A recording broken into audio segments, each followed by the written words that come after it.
They called him the Death King. 7 queens had entered his chambers. 7 queens had died screaming. When the court gathered to watch the 8th selection, every woman in the kingdom prayed they wouldn't be chosen. Every woman except one. Narracade stepped forward when no one else would. The court gasped. The king went still. And in that frozen moment, the forgotten Omega from the border said 5 words that changed everything. Death is not my fear. Welcome to a story of survival, defiance, and impossible love. Stay until the end to see how she broke the curse no one could break. Hit that like button and comment which city you're watching from. The throne room of Valdrin was built to inspire terror, and it succeeded brilliantly. Ice crept up the obsidian walls like frozen fingers, never melting, never receding. The floor was black stone, so polished it reflected the pale faces of everyone standing on it. And at the far end, elevated on a dais that seemed designed to make visitors feel small, sat the Alpha King himself. Vale Draven. Even his name was spoken in whispers. Children in the outer territories grew up hearing stories about him. The king who couldn't be touched. The ruler whose very presence could freeze the blood in your veins. The cursed Alpha, whose queens died one after another. 7, to be exact. 7 queens in 12 years. Each one carefully selected from the most powerful families in the kingdom. Each one bound to him in the ancient ceremony. Each one dead within 6 months. The longest had lasted 11 weeks. The shortest, 19 days. Today was selection day for the 8th. Nera stood at the very back of the assembled women, precisely where she preferred to be. Unnoticed, unremarkable. Safe in the shadows, while others competed for the light. Not that anyone was competing today. The 73 women gathered in the throne room looked like they were attending their own funerals, which Nera supposed they might be. The usual preening and posturing that accompanied royal selections was entirely absent. No one wore their finest dresses. No one had elaborate hairstyles. They stood in clumps, pale-faced and trembling, looking anywhere except at the dais. Because unlike every other selection in the kingdom's history, this wasn't voluntary. The law was ancient and absolute. When an Alpha King remained unbonded, every unmated woman of age within the kingdom's borders could be called to serve. Most kings never invoked it. The disgrace of a forced selection was nearly as bad as having no queen at all. But after the 7th queen died, Vale's council had given him an ultimatum. Find a mate within the year, or they would declare him unfit to rule. 6 months later, here they were. He's going to kill whoever he picks, someone whispered near Nera. Just like the others. Maybe he'll choose no one, another voice responded hopefully. Maybe the council will accept that. The council wants an heir. They won't accept anything less than a bonding ceremony. Nera kept her expression neutral, her eyes on the floor. She'd learned young that being invisible was a survival skill. As an Omega from a border pack so small it barely appeared on kingdom maps, she'd spent her entire life being overlooked. Her family had no political power, no wealth, no connections. She'd been sent to the capital 3 years ago as part of a minor trade delegation, and simply stayed, finding work where she could, keeping her head down, existing in the margins. It was a lonely life, but a safe one. At least it had been, until the summons arrived. A cold wind swept through the throne room, impossible, since all the windows were sealed, and the assembled women pressed closer together. Nera felt someone's elbow dig into her ribs, but she didn't move. Any attention, even negative, was dangerous right now. "He's looking at us," someone hissed. Nera couldn't help it. She glanced up, and immediately wished she hadn't. Vale Draven was looking at them. His gaze swept across the crowd with the same interest one might show a field of cattle before slaughter.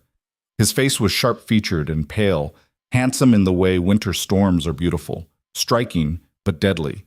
His eyes were such a light gray they appeared almost colorless. Frost literally clung to his dark hair, never melting. The curse manifested in cold. Everyone knew that. The closer anyone got to him, the worse it became. The queens who'd tried to fulfill their duties, to create the bond properly, had been the ones who died fastest. The cold had gotten into their blood, their lungs, their hearts. They died frozen from the inside out. "Begin the calling," Vael said. His voice carried across the room without him raising it, each word crisp and final as breaking ice. An elderly woman stepped forward, the keeper of names, responsible for all official records in the kingdom. She wore thick gloves and kept her distance from the king as she unrolled a scroll. By order of the Crown and Council, she read, each woman will approach when called. The Alpha King will make his selection according to ancient law and custom, which meant he could choose anyone, for any reason, and there was nothing they could do about it.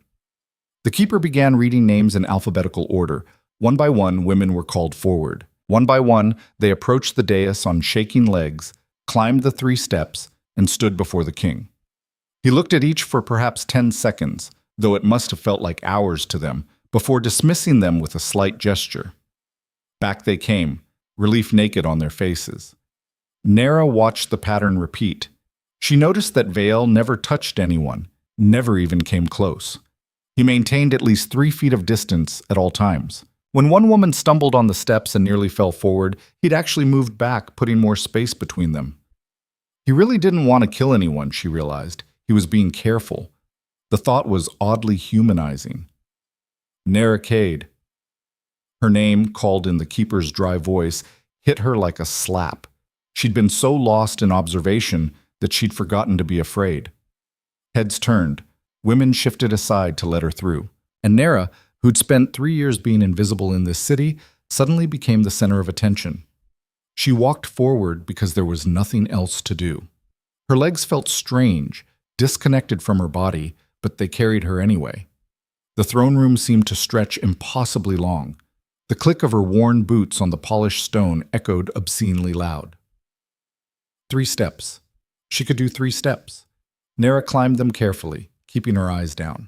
The temperature dropped with each step, not dramatically, but noticeably. By the time she reached the top, she could see her breath. Look up. It wasn't a request. Nera raised her eyes and met the gaze of the Death King. Up close, he looked tired. That was her first thought, ridiculous as it was.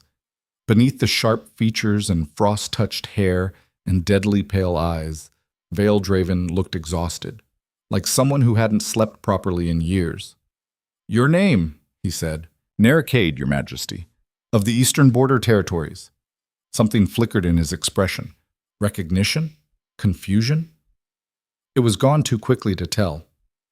You're Omega, he stated. Yes, Your Majesty. Every previous queen had been Alpha or High Beta. Omegas were rare enough in the nobility to be valuable, but Nera wasn't nobility.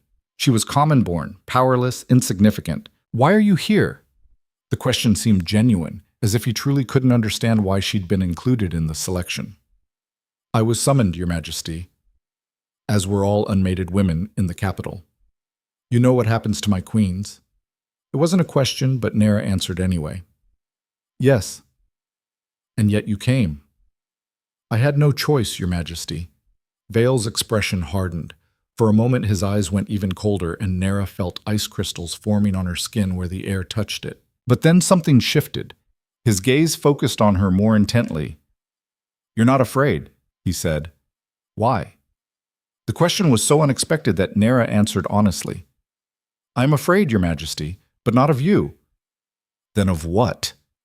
The words came out before she could stop them, before she could remember that honesty in front of royalty was dangerous, that showing weakness could get you killed. Going back to nothing, being invisible until I'm dead, anyway. At least if I die as your queen, it will mean I lived first. Silence fell across the throne room.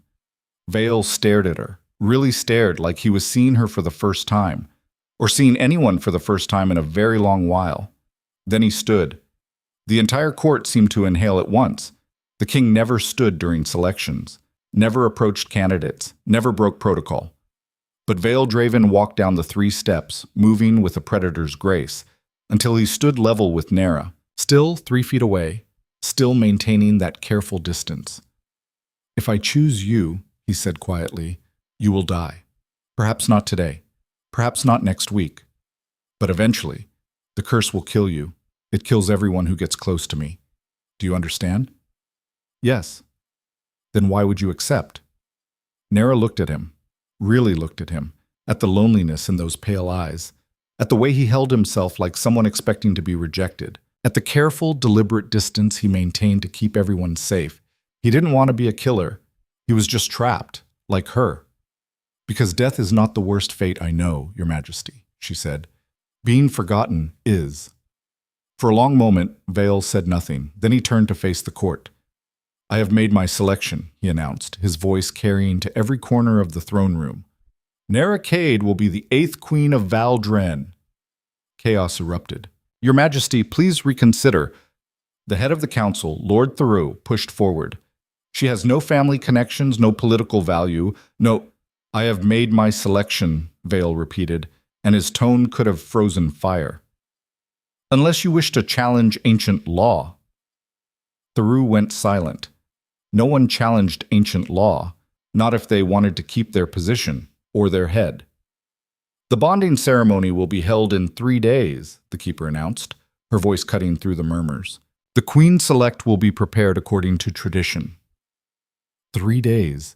Nera felt like she was watching everything happen to someone else. This couldn't be real. She was nobody, nothing. The king didn't choose people like her, except he just had. Vile turned back to her. Up close, she could see that the frost in his hair was real, actual ice crystals that never melted. His skin was pale as winter snow and probably just as cold. You have 3 days to change your mind, he said quietly, meant only for her. After the ceremony, there will be no going back. Tell them you refuse and I will select another. It was an escape, a way out. Nera should take it. She should run back to her tiny rented room, pack her few possessions, and disappear into the outer territories where summons couldn't reach her. But when she looked into Vale's eyes, she didn't see a monster. She saw someone as trapped as she was. Someone who'd been alone for so long he'd forgotten what connection felt like. I won't change my mind, she heard herself say. Something flashed across his face. Surprise? Relief? Pain? Then may your death be quick, he said, and walked away. The next 3 days passed in a blur of preparation that felt more like a countdown to execution. Nera was moved from her cramped rented room to the palace's guest wing, not the queen's chambers, those would come after the ceremony, and suddenly found herself surrounded by attendants, dressmakers, etiquette instructors, and a steady stream of officials asking questions she didn't know how to answer. Do you have family who should be notified? No.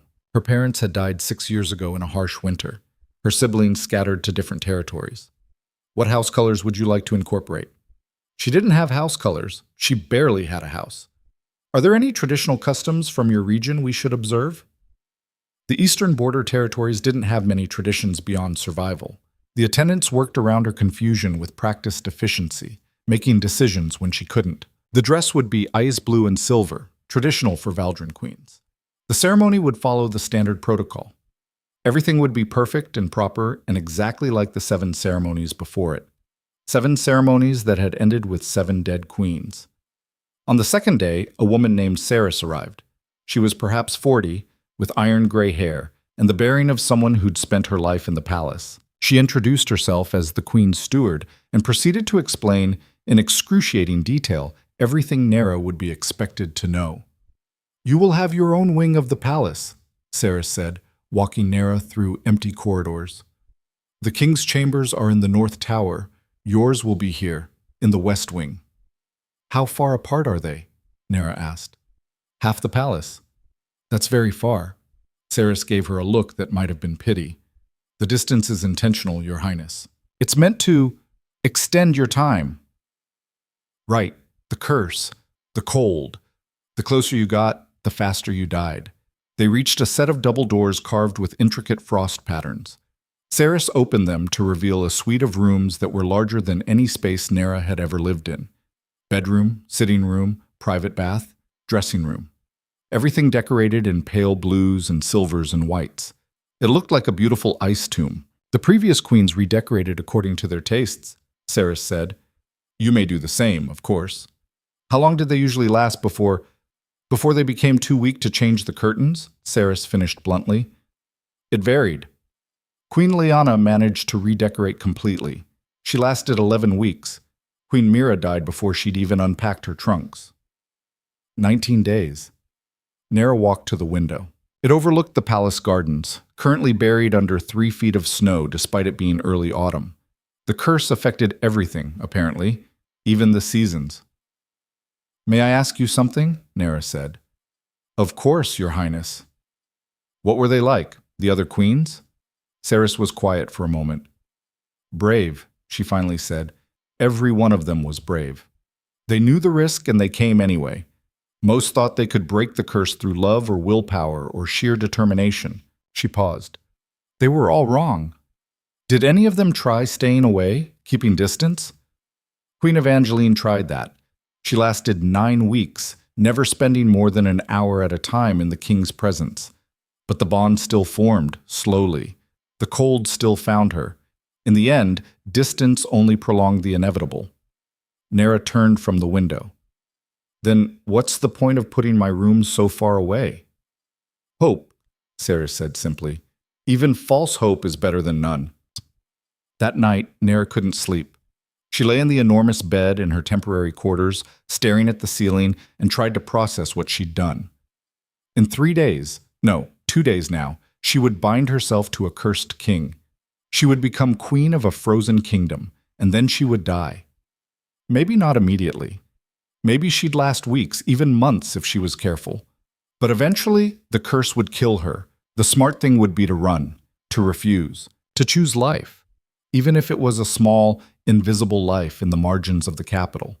But every time she closed her eyes, she saw Vael's face, the loneliness in it, the careful distance he maintained, the way he'd offered her an escape even though he clearly didn't want to. He'd been alone for 12 years, watching queen after queen die, knowing each touch, each moment of closeness brought them closer to death. What did that do to a person? Nera rolled over and found herself staring at the frost patterns on the window. They were beautiful, intricate, unique, no two alike. Like snowflakes, like people. She thought about her life before the summons, the tiny room, the menial jobs, the way people's eyes slid past her like she wasn't there. She'd been surviving, not living, existing in the spaces between other people's stories. At least as queen, even for a few weeks, she'd be seen. She'd matter, even if it killed her. The morning of the ceremony dawned clear and bitterly cold. Nera woke to find her rooms full of attendants, all moving with urgent efficiency. They bathed her in water mixed with herbs meant to strengthen her constitution, which seemed optimistic, and dressed her in layers of silk and velvet. The gown was beautiful in an austere way, all ice blue and silver embroidery that caught the light. She looked like winter personified. Your Highness, Ceres appeared with a small wooden box. This is tradition. Inside was a thin silver chain with a pendant, a snowflake carved from what looked like diamond. It was delicate and probably priceless. Each queen receives one, Ceres explained, fastening it around Nera's neck, to remind you of Valdrin's beauty, even in its harshest season. Or maybe to remind them what killed them, Nera thought but didn't say. The ceremony was held in the Grand Hall at noon. The room was packed with nobility, council members, and representatives from every major house in the kingdom. They filled the space like crows at a funeral, dressed in dark colors, speaking in hushed voices. Nera wondered how many were taking bets on how long she'd last. She walked down the center aisle alone. In traditional bonding ceremonies, the bride's family would escort her. But Nera had no family here. No one to give her away. Just her, walking toward a man who would eventually kill her. Vael waited at the altar. He wore black with silver embroidery, and the frost in his hair seemed more pronounced today. His expression was carefully neutral, but his eyes tracked her approach with an intensity that made her stumble slightly. She reached the altar, climbed the 3 steps, stood before him with the entirety of Valdrin's court watching. The high priest began the ceremony with the traditional words, ancient and unchanging. Nera heard them as if from a great distance, something about bonds and duty and the joining of souls. Do you, Vael Draven, Alpha King of Valdrin, accept this woman as your bonded mate? I do. His voice was steady, giving nothing away. Do you, Nera Cade, accept this man as your bonded mate, knowing the bond is eternal and unbreakable? This was it, her last chance to refuse, to choose survival over significance. Nera looked at Vael, really looked at him, and saw something unexpected in those pale eyes. not desire or political calculation or even resignation. Fear. He was afraid.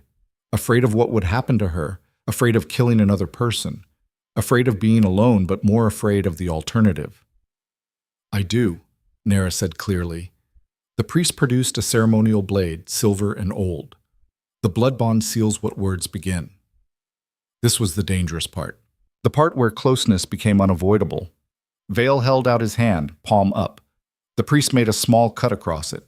Blood welled up, dark red against pale skin. Then it was Nera's turn. She extended her hand. The blade was cold. The cut stung. Her blood mixed with his as their palms pressed together. The moment of contact, Nera felt it, a rush of cold so intense it burned. Ice crept up her arm, across her shoulder, into her chest. Her breath frosted in her lungs. For a second, she thought her heart had actually stopped. Vale's hand tightened on hers. Breathe, he commanded quietly. Nera gasped, and the paralysis broke. The ice receded slightly, though the cold remained. She could feel their bond forming, a connection that hadn't existed moments before. It felt like a chain made of frost, linking her to him, binding her to her death. The bond is sealed, the priest announced. Rise, Queen Nera of Valdrin. The court erupted in dutiful applause. Vale released her hand. Immediately, the worst of the cold faded. But Nera could still feel it, the curse, hovering at the edges of her awareness. Waiting. Smile, Vale said under his breath. They expect happiness. So Nera smiled, and Vale managed something that might have been a smile too, and together they turned to face the court as king and queen of a frozen kingdom. The celebration that followed was elaborate and hollow. There was a feast Nera couldn't taste. Dancing she didn't participate in. Toast after toast, wishing them health and prosperity and long life, each one more ironic than the last. Vale sat beside her at the high table, maintaining careful distance. They didn't touch, barely spoke. The gap between their chairs was obvious and awkward, and everyone pretended not to notice. How long do you think they'll give this one? Someone whispered behind Nera. I say 3 weeks. Too generous, 2 at most. She's Omega, weaker constitution. Poor girl. At least the other queens came from good families. This one dies alone. Nera kept her expression neutral, her hand steady on her untouched wine glass. Being invisible had taught her how to endure. Ignore them, Vale said quietly. She glanced at him, surprised he'd heard. But of course he had. Enhanced alpha senses. They're not wrong, Nera said. They're cruel. Cruelty is honest. Kindness lies. Vale's gaze sharpened on her. You don't believe in kindness? I believe kindness is a luxury, like hope. He was quiet for a moment. Then, so softly she almost didn't hear. Perhaps you're right. The feast dragged on for hours. By the time it ended, Nera was exhausted from smiling, from being stared at, from the constant whispers tracking her every move. Ceres appeared at her elbow. Your Highness, shall I escort you to your chambers? Yes, God, yes. But before Nera could respond, Vale stood. The hall fell silent. I will escort my queen, he announced. Another break in protocol. Kings didn't personally escort their queens. There were attendants for that. But Vile offered his arm, maintaining inches of space, careful not to touch, and Nera took it. They walked through the palace corridors in silence. The late afternoon sun cast long shadows across the floor. Their footsteps echoed in the emptiness. You don't have to do this, Nera said finally. I know where my rooms are. I'm not doing it for you, Vale replied. I'm doing it because if I don't, the council will spend tomorrow's meeting complaining about the lack of proper respect shown to the queen. Ah, politics. Always politics. They reached the west wing. The double doors to her chambers stood closed, frost patterns gleaming in the fading light. Vale stopped well before them, maintaining distance. In 3 days I'll summon you to the North Tower, he said. We'll dine together. The council expects us to maintain the appearance of a functioning marriage. And between now and then? Between now and then, you stay here. I stay there. We survive. It was the bleakest description of marriage Nera had ever heard. Your Majesty. Vael, he interrupted. When we're alone, you may call me Vael. Vale. Nera tried the name. It felt strange on her tongue. May I ask you something? You're queen now. You may ask anything. Do you want me to die? The question clearly startled him. What? Every other queen tried to fight the curse, to break it through closeness and love and bond strengthening. But you keep distance. You warn people away. You act like you're trying to save them. Nera met his eyes. So I'm asking, do you actually want me to die? Or are you hoping I'll last longer because I'm too insignificant for the curse to bother with? Vial was silent for a long moment. The frost in his hair seemed to brighten in the dim corridor. I want you to live, he finally said, even though I know you won't.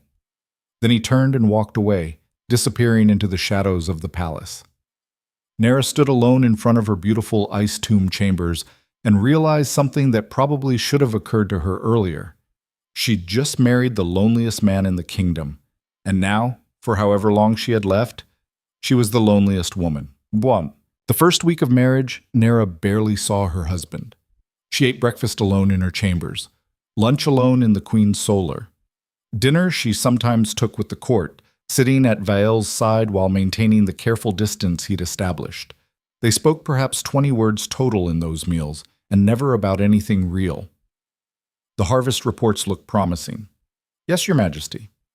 The council approved the new trade agreements. That's good, Your Majesty. You should try the wine. It's from the southern provinces.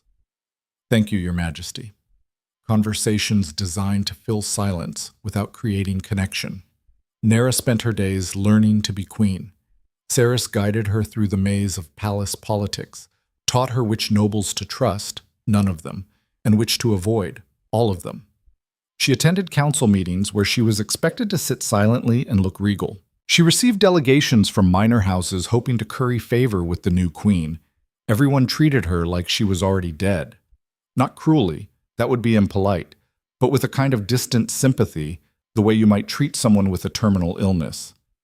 They asked no long-term questions, made no plans that extended beyond a few weeks, spoke to her like she might not be there tomorrow, which, Nera supposed, was accurate. The curse was subtle at first. She'd wake with frost on her blankets, despite the room being adequately heated. Her fingers would go numb for no reason. Sometimes she'd cough and taste ice in her lungs. Small things. Manageable. But they added up. On the 8th day, Vael summoned her to the North Tower for their first private dinner. Nera climbed the spiral stairs with growing trepidation. The temperature dropped noticeably as she ascended. By the time she reached the top, her breath was visible in the air. A servant opened the door to what was apparently Vael's private study. It was sparse. A desk, bookshelves, 2 chairs positioned in front of a fireplace. The fire burned, but it seemed to give no warmth. Vael stood by the window, looking out at the frozen gardens below. He turned when she entered. You're shivering, he observed. It's cold. It's always cold around me. He gestured to one of the chairs. Sit. The fire helps slightly. Nera sat, grateful to be off her feet. A servant appeared with food. Simple fare, bread and soup and roasted vegetables. Another break in protocol. Royal dinners were supposed to be elaborate affairs. I dismissed the formal service, Vael said, answering her unspoken question. I thought you might prefer to eat without an audience. I would. Thank you. They ate in silence for several minutes. The soup was good, warming her from the inside. Vael barely touched his food, she noticed, just moved it around his plate. You're not eating, Nera said. I'm not hungry. When was the last time you ate properly? Vael looked up, seemingly surprised by the question. Why does it matter? Because you look like you're starving. I don't need much food. Everyone needs food. The curse, he paused. It changes things. I don't feel hunger the way I used to. Don't feel cold or heat. Don't feel much of anything physical anymore. That was horrifying. How long has it been like that? Since the curse fully manifested. 11 years. 11 years of not feeling anything. Of being cut off from every physical sensation that made life bearable. Does it hurt? Nera asked quietly. No, that's the worst part. It doesn't hurt. It's just nothing. They fell silent again. Nera finished her soup, wondering what to say. How did you comfort someone who'd been numb for over a decade? The court thinks you'll last 2 weeks, Vale said abruptly. Lord Theroux has a pool running. He's betting on 10 days. That's optimistic of him. You're handling this better than I expected. What did you expect? Tears, anger, regret. Vale set down his fork. The other queens, they tried so hard to fight it, to prove they could beat the curse through willpower or love or faith. They threw themselves into the bond, believing that would save them. And it killed them faster. Yes. So you want me to stay away, to keep distance, to postpone the inevitable as long as possible? I want you to live, Vale said, for as long as possible, even if it means we never truly... He trailed off. Never truly what? Bond, connect, have a real marriage. He laughed, bitter and cold. What's the point of being king if I can't even have that? Nera studied him across the table. In the firelight, the frost in his hair glittered like diamonds. His face was sharp and beautiful and utterly alone. Vael, she said, can I tell you something terrible? I suspect you're going to regardless. I didn't choose this because I wanted to die. I chose it because I was already dead. I'd been invisible for so long I'd forgotten what it felt like to be seen. She leaned forward slightly. These past 8 days, terrible as they've been, I felt more alive than I have in years. People look at me now. They speak my name. I matter, even if only as the queen who'll die too soon. That's not comfort. It's not meant to be. It's truth. Nera held his gaze. You're trying to save me by keeping me away.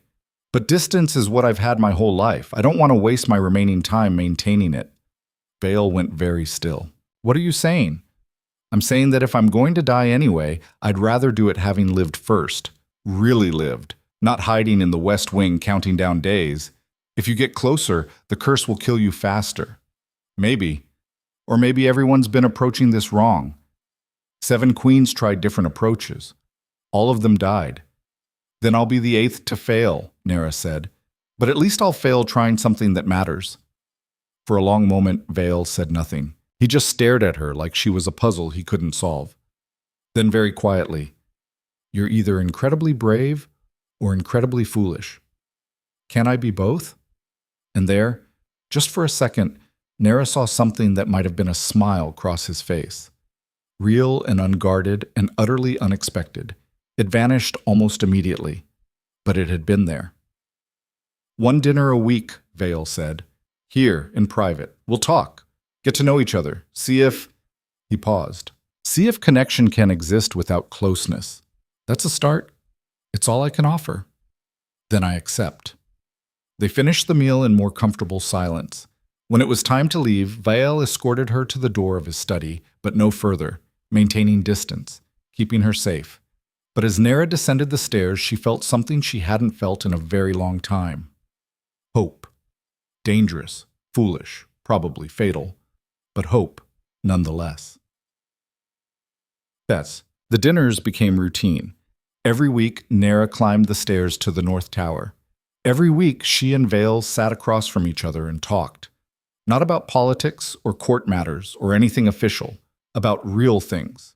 Books they'd read, places they'd seen, memories from before the curse. I used to train with the Royal Guard, Vale told her one evening. Before it manifested, I was actually good with a blade. What stopped you? I froze my sparring partner's hand solid during practice, nearly lost him the fingers. Vale stared into the fire. After that, I couldn't risk it. Do you miss it? Every day. Another night, Nera told him about the Eastern Territories, about winters so harsh that entire families would huddle together for warmth, about her father teaching her to hunt, her mother teaching her to read. They sound like good people, Vale said. They were. They deserved longer lives. Most good people do. The conversations were stilted at first, both of them unused to genuine connection. But gradually, they found a rhythm. Vale was sardonic and intelligent, with a dark sense of humor that caught Nera off guard. She discovered she could make him laugh, actually laugh, with the right observation about court politics. Lord Theroux wears his toupee like a helmet, she said once. Because his head is as empty as one, Vale replied without missing a beat, and they'd both dissolved into laughter that echoed through the tower. It was nice. having someone to talk to, someone who saw her. But the curse didn't care about nice. 3 weeks after the wedding, Lyra collapsed during a council meeting. One moment she was sitting upright, listening to a tedious debate about grain distribution. The next, the room was spinning and she couldn't breathe. Ice filled her lungs. Her vision went white. She came to on a couch in the council chamber, surrounded by concerned faces. Saris was there, and the court physician, and Viel. He stood apart from the others, his face a mask, but his hands were clenched at his sides, and there was something raw in his eyes. "Your Majesty," the physician said gently, "the queen should rest." "How long?" Viel asked. His voice was flat. The physician hesitated. "It's progressing faster than we hoped. If it continues at this rate..." How? Long. 4 weeks. Perhaps 6 if she's careful. A month. Maybe a month and a half before the curse killed her. Lyra saw Viel's expression shudder completely, saw him retreat behind walls she'd only just started to break down. "Cancel next week's dinner," he said. Not to her, to Saris. "And the week after. The queen needs rest." Then he walked out.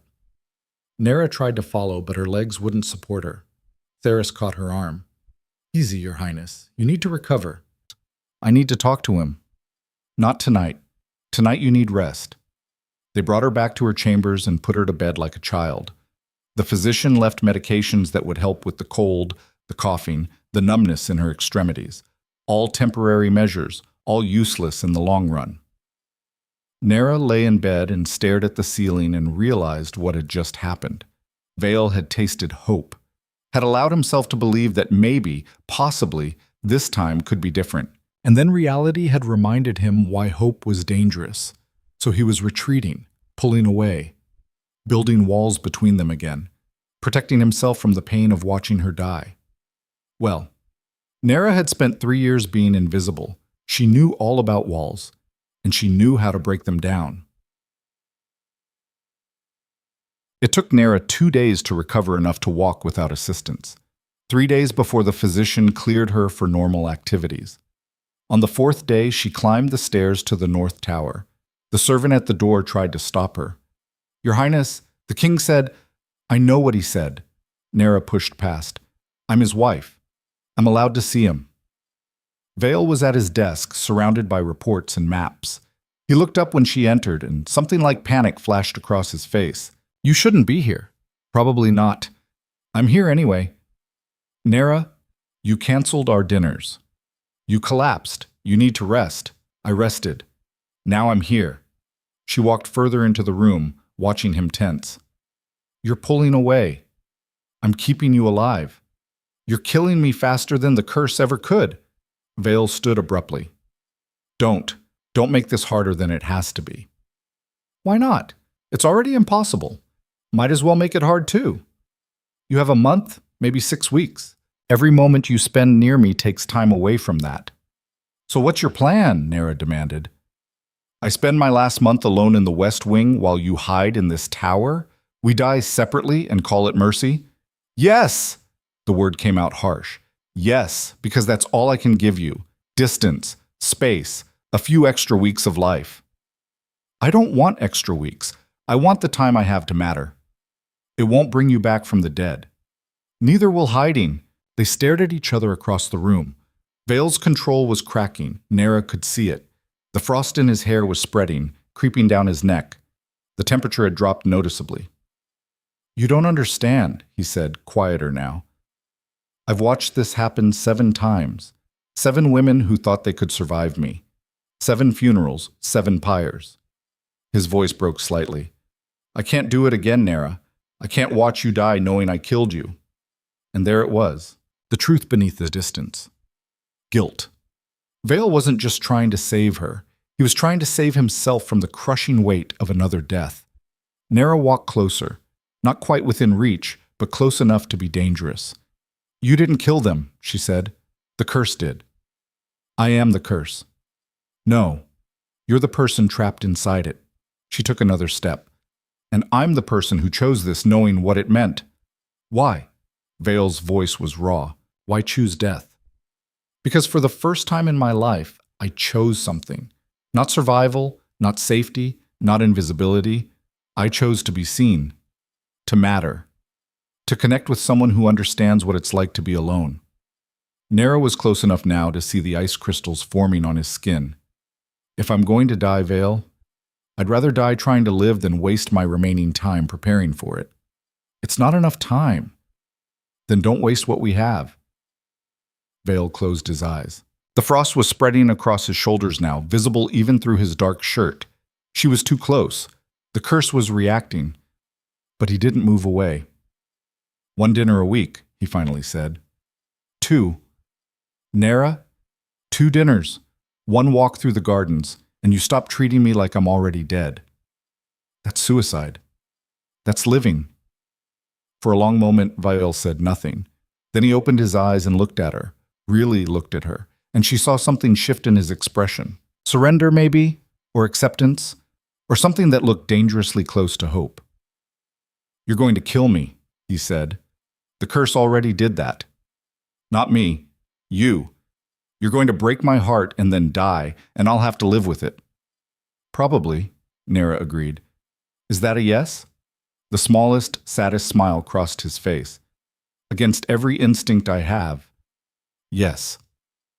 The relief that flooded through Nera was almost overwhelming. She'd won.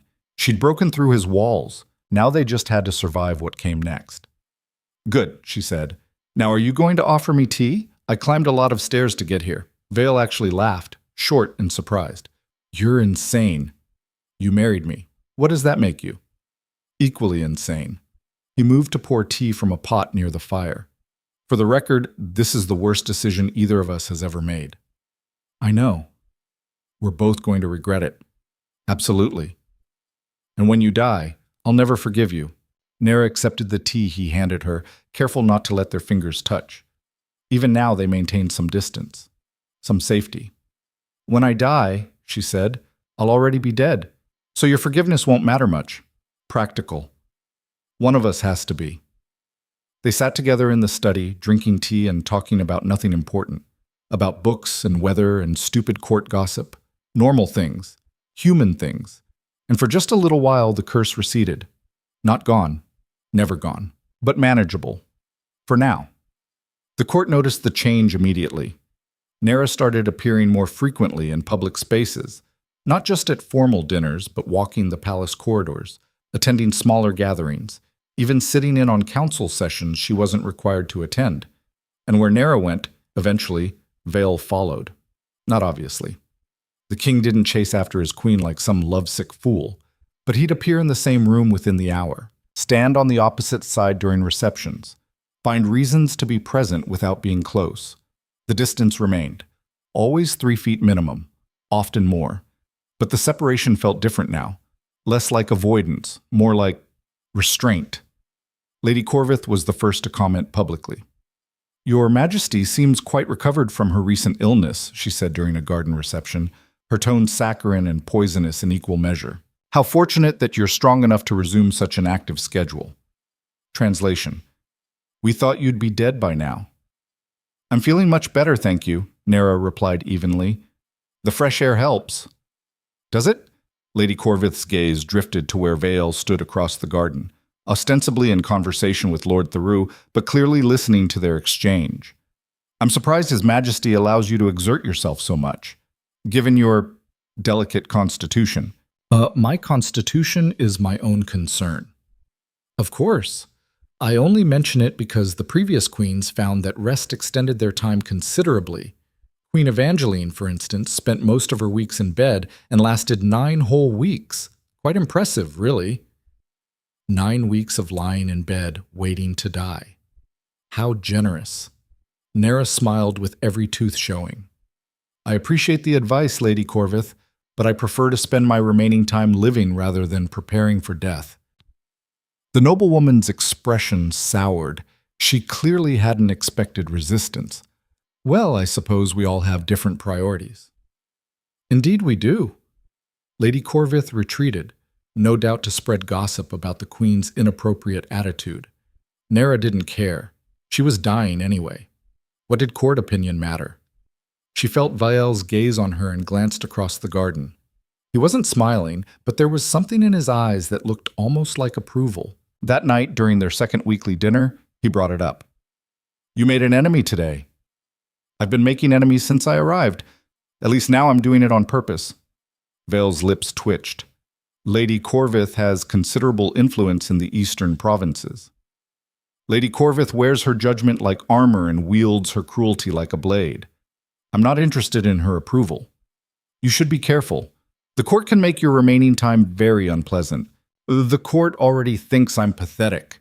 Being despised is at least more interesting than being pitied." This time Vale did smile, small and brief, but real. "You're not what I expected." "What did you expect?" "Someone who would fade quietly, accept their fate with grace and dignity." "Sorry to disappoint." "I'm not disappointed," Vale said. "I'm surprised. The other queens tried so hard to be perfect, to fulfill every expectation, please every courtier, be everything a queen should be." He paused. "You don't seem to care about any of that. I don't have time to care. If I've got 4 weeks left, I'm not wasting them pretending to be someone I'm not." Vale studied her across the table. They were in his study again, the fire burning uselessly against the cold. Outside, snow had started falling despite it being mid-autumn. The curse was getting stronger. "The physician says you're progressing slower than expected," he said. "I know, he seems confused by it." "So am I." Vale leaned back in his chair. "You should be worse by now, much worse. The bond has been forming for 3 weeks. At this stage, Queen Liana couldn't walk without assistance. Maybe I'm just stubborn. Or maybe—" He trailed off, looking troubled. "Maybe what?" "Nothing. It's a foolish thought." "Tell me anyway." Vale was quiet for a long moment. Then, "What if the curse doesn't feed on proximity? What if it feeds on something else?" Nera set down her wine glass. "Like what?" "I don't know. Fear, maybe. Or resignation. Every previous queen accepted that they would die. They prepared for it, braced for it, waited for it. You're the first one who seems determined to ignore death entirely." "I'm not ignoring it. I just refuse to let it define my remaining time." "Exactly." Vale leaned forward slightly. "What if that matters? What if the curse responds to expectation?" It was an interesting theory, terrifying actually, because if it was true, then every previous queen had died because they'd believed they would die. A self-fulfilling prophecy written in ice and blood. "How would we test that?" Nera asked. "We don't. It's too dangerous." "Everything about this situation is dangerous." "Yes, but there's dangerous and there's suicidal. If I'm wrong, if proximity is what kills you, then testing the theory would accelerate your death." "And if you're right?" Vale looked away. "Then I've spent 12 years killing people who might have survived if I'd just tried differently." The guilt in his voice was crushing. Nera reached across the table, not far enough to touch, but closer than she'd ever dared before. "Vael, you didn't know. You were trying to save them the only way you understood." "I was trying to save myself from the pain of losing them." "That's not the same as wanting them dead, isn't it?" His voice was raw. "I kept them away because I couldn't bear to watch them die up close. That's not noble. That's cowardice." "That's human." Vale finally looked at her. The firelight caught the frost in his hair, made it shimmer like starlight. "You keep defending me. Why?" "Because someone should. And because I know what it's like to be blamed for things beyond your control." "What were you blamed for?" Nera pulled her hand back, curling it in her lap. "Being born Omega, being poor, being forgettable. Take your pick." "You're not forgettable." "I was. For 23 years I was completely forgettable. People looked through me like I was glass." She smiled without humor. "Then I married you, and suddenly I'm the most memorable person in the kingdom, even if it's only as the 8th dead queen." "You're not dead yet. Give it time." They fell into silence, not uncomfortable, just heavy, weighted with all the things neither of them wanted to say. Finally, Vale stood. "It's late. You should rest." Translation: "You should leave before I do something stupid like get closer." Nera rose as well. "Same time next week?" "Yes, and..." He hesitated. You mentioned wanting to walk the gardens. I did. Tomorrow afternoon. If the weather holds, we'll walk separately, but in the same general area. It was the most ridiculous compromise Nera had ever heard. Walking separately, but together, maintaining distance while creating connection. That sounds perfect, she said, and meant it. Yeah. The next afternoon, Nera bundled herself in furs and ventured into the palace gardens. Snow had buried most of the pathways, but some had been cleared for winter walking. The air was sharp and cold enough to hurt, and her breath formed clouds in front of her face. Vial was already there, standing near a frozen fountain. He didn't approach when he saw her, just inclined his head in acknowledgement. Nera did the same. Then they began walking. Parallel paths 20 feet apart, moving through the winter garden like two ghosts haunting the same space. It should have been absurd. It probably was absurd. But it was also strangely peaceful. The ice sculptures are new, Nera called across the distance. The gardeners created them last week, Vial replied, an attempt to make the permanent winter more decorative. They're beautiful. They're a symptom. Nera looked at the elaborate frozen figures, a swan, a wolf, a dragon, and realized he was right. The curse had made winter permanent in Valdrin. These sculptures weren't decoration. They were acceptance of the kingdom's frozen fate. Do you remember what it was like before? She asked. Before the curse? Barely. I was 16 when it manifested. Spring existed. Summer. The gardens had flowers that weren't made of ice. What happened? How did the curse begin? Vale was quiet for so long that Nera thought he wouldn't answer. Then, my father. He made a deal with someone he shouldn't have. Tried to gain power through means that required payment. What kind of payment? The life of his firstborn son. Vale's voice was flat. Except the person he bargained with didn't want my death. They wanted my suffering, so they cursed me instead. Made me into something that destroys everything it touches. Who would do that? Someone my father wronged badly enough to want revenge on his entire bloodline. Nera processed this. So you're being punished for your father's mistakes? Yes. That's not fair. Fairness is a luxury, remember? Like kindness and hope. He was throwing her own words back at her. Nera almost smiled. They walked in silence for a while longer, moving through the gardens in their careful parallel. Other courtiers watched from windows, no doubt scandalized by the impropriety of it all. A king and queen who couldn't even walk together properly. Can I ask you something? Nera said. You're going to regardless. Why did you choose me? Really? Out of 73 women, why pick the one with no family, no connections, no value to the kingdom? Vale stopped walking. Across the distance, Nera stopped too. Because you were the only one who wasn't afraid of dying, he said. You were afraid of living wrong. That's different. I don't understand the distinction. Everyone else in that throne room was terrified of death. You were terrified of meaninglessness. When I asked why you'd accept, you didn't talk about duty or honor or breaking the curse. You talked about being seen. He turned to face her fully. I've been invisible too, Nera. Not because people don't look at me, they can't stop looking at me. But they see the curse, not the person. I'm the Death King, the cursed one, the monster who kills his queens. You're not a monster. How do you know? Because monsters don't feel guilty about the harm they cause. The words hung in the frozen air between them. Vale stared at her with an expression she couldn't read, something between pain and wonder and disbelief. You shouldn't trust me, he said quietly. Probably not. You should hate me for bringing you here, for binding you to a death sentence. I bound myself. You gave me an escape. I didn't take it. Why not? Nera looked at him across 20 feet of snow-covered garden, at the frost in his hair and the loneliness in his eyes and the careful way he held himself apart from the world. Because I'd rather die mattering to one person than live 100 years invisible to everyone. Something cracked in Vial's expression. For just a moment, the careful control he maintained shattered, and she saw the person underneath, someone young and scared and so desperately lonely it hurt to witness. Then he rebuilt the walls, piece by piece. We should go inside, he said, before the cold gets worse. It's always cold around you. Yes, which is why you should go inside.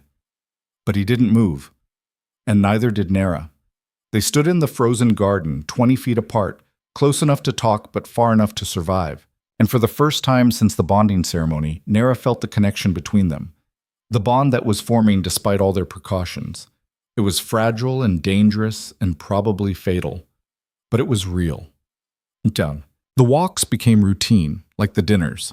Twice a week, they'd meet in the gardens and move through the frozen landscape in parallel. Sometimes they talked. Sometimes they just existed in proximity, which was its own kind of communication. The court's confusion turned to concern. She's getting stronger, Nera overheard Lord Thoreau say during a council meeting. It's been 5 weeks. She should be bedridden by now. Perhaps the bond isn't forming properly, someone else suggested. The bond is forming. You can see it in the way they move around each other, like magnets with matching poles, drawn together but repelling at the last moment. Then why isn't she dying faster? Good question. Nera wondered the same thing. The physician was baffled. Every week he examined her, expecting to find accelerated deterioration. Instead, her symptoms had stabilized. The coughing came and went. The numbness in her extremities was manageable. The frost on her blankets appeared less frequently. I don't understand it, he admitted during one examination. By all medical knowledge, you should be significantly worse. Maybe I'm just lucky. Luck doesn't work this way, Your Majesty. But he had no other explanation, so luck it was. Privately, Nera suspected Vale's theory was correct. The curse fed on something other than proximity. Fear, maybe, or hopelessness. The other queens had accepted death as inevitable, had prepared for it, had let it define their final weeks. Nera refused. Every day she woke up breathing was a day she'd spend living, not dying. She attended council meetings and walked the gardens and had dinner with her husband and generally acted like someone with a future. And somehow, impossibly, her body responded. She was still dying. The physician made that clear. The curse was still there, still progressing, still inevitable. Just slower. During their 6th weekly dinner, Vale brought it up directly. You're defying medical expectation. I've been defying expectations my whole life. Why stop now? I'm serious, Nera. You should be dead by now, or close enough that we'd be planning your funeral. Would you prefer I hurry up and die? Don't. His voice was sharp. Don't make jokes about it. Why not? Everything about this is absurd. I might as well laugh. Vale set down his fork with deliberate care. The council is asking questions. They want to know why you're not following the pattern. Some think we're lying about the bond forming. Are we? No, I can feel it. Every time we're in the same room, the connection gets stronger. It's like, he struggled for words, like ice forming on a lake. Slow and gradual and inevitable. Eventually, it will be solid enough to walk on. Or fall through. Yes. Nera studied him. They were closer tonight than usual. Only 6 feet separated their chairs. Close enough that she could see the fine details of his face. The sharp line of his jaw. The slight shadows under his eyes that suggested he wasn't sleeping well. What if we stopped fighting it? She said. Vale went very still. What? The bond. What if instead of trying to slow it down, we let it form naturally? That would kill you. Maybe. Or maybe the problem isn't the bond itself, it's the fear around it. Every other queen fought against the connection, tried to resist it, saw it as the enemy. What if that's what made it deadly? That's insane. So is walking parallel paths through a frozen garden. We're already doing insane things. Why not try one more? Vale stood abruptly, pacing to the window. You're asking me to actively kill you. I'm asking you to stop trying to save me and start trying to understand this curse. By using you as an experiment? By treating our bond like it might be something other than a death sentence. He spun to face her. 7 women, Nera. 7 queens who tried different approaches. None of them worked. None of them tried acceptance. Because acceptance means death. We're all dying anyway. Nera stood as well, her voice rising. You've been dying for 12 years. I've been dying for 5 weeks. The only difference is speed. At least this way we might learn something. I don't want to learn. I want you to live. Then let me live, really live, not this half-existence where we're together but apart, connected but separate, married but strangers. We're not strangers. Aren't we? Nera challenged. We've shared 12 dinners and 10 walks and dozens of conversations. I know your favorite books and your opinions on trade policy and how you take your tea, but I've never touched you. Never stood close enough to see if your eyes are actually gray or just pale blue. Never heard what your voice sounds like without 15 feet of distance between us. Vale's expression was anguished. You're asking for something I can't give. I'm asking for a chance. Just one. To see if maybe everyone's been wrong about this curse. And if they're right, if proximity kills you, then I die. But at least I'll die knowing we tried something different. They stared at each other across the study. The fire crackled. Snow fell outside the window, and between them, the bond hummed with potential energy. Waiting. This is the worst idea you've ever had, Vial said finally. I know. It will probably kill you. Probably. I'll hate you for suggesting it. I can live with that. For however long I have left. Vial closed his eyes, took a breath, then another. When he opened them, something had shifted. Some internal wall had crumbled. 1 step, he said. We close the distance by 1 step. See what happens. If it accelerates the curse, we stop immediately. Agreed. Tomorrow night, here. We do this carefully and methodically. Yes. And Nera? His voice was rough. If this kills you, I'll never forgive either of us. Noted. He walked her to the door, maintaining distance, always maintaining distance, and bid her good night with the same formal courtesy he'd shown since the wedding. But his hands were shaking, and Nera's heart was racing. Tomorrow night, they would test a theory that might save her life, or end it much faster than expected. Either way, she'd finally know. The next evening arrived with agonizing slowness. Nera spent the day trying to act normal. She attended a reception, reviewed household accounts, took her now routine walk through the gardens, all while knowing that tonight might be her last night conscious.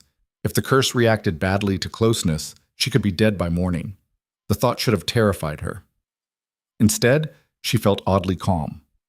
When evening came, she climbed the stairs to the north tower with steady legs and a clear mind. The servant at the door looked concerned but let her pass without comment. Vale was waiting in his study.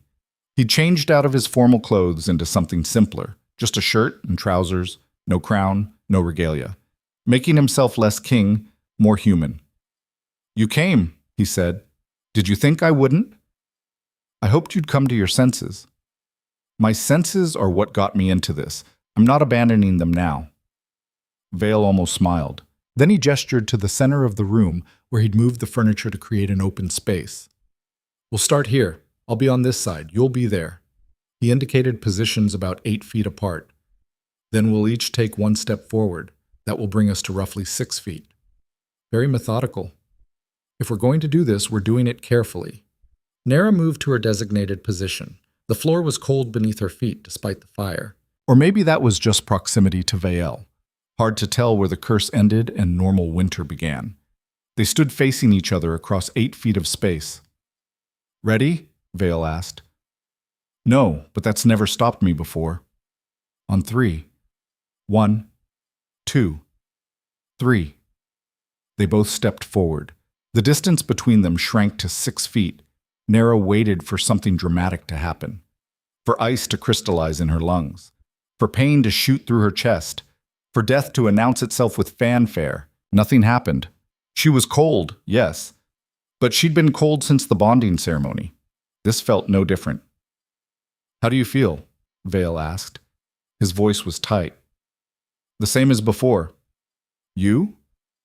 The same. He sounded almost disappointed. The curse should have reacted. It always reacts to proximity. Maybe it needs more time. Or maybe 6 feet isn't close enough to matter. They stood in silence, watching each other warily, waiting for symptoms that didn't come. 5 minutes passed. Then 10. Still nothing. This is anticlimactic, Nera said. That's good. Anticlimactic means you're not dying. Yet. Let's maintain this distance for the rest of the evening. See if delayed symptoms appear. So they did. Vale poured wine and they sat, still 6 feet apart, but noticeably closer than their usual arrangement. Close enough that Nera could see the exact color of his eyes. Pale gray with a ring of darker silver around the iris. Beautiful, actually. They talked about inconsequential things, books, weather, court gossip, all while monitoring Nera's physical state for any sign of decline. None came. An hour passed. Then 2. Nera felt fine. Better than fine, actually. The usual background ache from the curse seemed diminished. Her breathing was easier. The cold that normally seeped into her bones felt less invasive. "You're not deteriorating," Vale said, wonder creeping into his voice. "No, I'm actually feeling better. That's impossible. And yet..." Vale stood and began pacing. "This doesn't make sense. Proximity should strengthen the curse's effect. That's how it's always worked. Maybe proximity isn't the trigger. Then what is?" Nera thought about the other queens, about their fear and resignation, about how they'd approach the bond as something to be endured rather than embraced. "What if it's resistance?" she said slowly. "What if fighting the bond is what makes it deadly?" Vale stopped pacing. "Explain." "Think about it. Every other queen tried to minimize the connection. They avoided you, maintained distance, fought against the bond forming, and the curse killed them faster. But we're not fighting it. We're letting it form naturally, without fear or resistance." "You think acceptance neutralizes the curse?" "I think fear feeds it, and acceptance starves it." Vale stared at her. "If you're right, if resistance is what makes it deadly, then I've been killing people for 12 years by trying to keep them safe." "You didn't know." "I should have known," his voice cracked. "I should have questioned it, tried different approaches, something other than just distance." Nera stood and moved closer, not touching, but close enough that only 4 feet separated them now. The curse didn't react. "Vale," she said gently, "you were 16 when this started, barely more than a child. Your father died, the curse manifested, and suddenly you were king of a frozen kingdom with people dying because of you. You did what anyone would do. You tried to minimize harm by maximizing isolation, by trying to protect people the only way you knew how." Vale looked at her with eyes that had seen too much death, too much loss. "What if you're wrong? What if we're closer now, and tomorrow you wake up unable to breathe? Then we'll know, and we'll adjust. You're very calm about potentially dying. I've been potentially dying for 5 weeks. You get used to it." The corner of his mouth twitched. "You're insane." "You've mentioned that." They stood in the quiet study, 4 feet apart, while the fire burned and the snow fell and the bond between them hummed with energy. And for the first time in 12 years, Vale allowed himself to hope that maybe, just maybe, this time would be different. "Stay," he said suddenly. "Not here in the study, but in the tower. There are guest rooms down the hall. Stay tonight so we can monitor for delayed symptoms." It was a practical suggestion, also a transparent excuse to keep her close. Nera should refuse, should maintain proper boundaries, should protect what remained of her reputation. "All right," she said. Relief flickered across Vale's face. "I'll have a room prepared. Thank you." He moved toward the door, then paused. "Nera? Tomorrow, if you're still stable, can we try another step?" "Yes." "This is insane. You keep saying that." "Because it keeps being true." But he was smiling when he said it, small and fragile and real, and Nera smiled back. She didn't die that night, or the next day, or the day after that. For a week, Nera stayed in the North Tower guest rooms, close enough to Vale that their proximity was constant. Every evening, they took another step closer.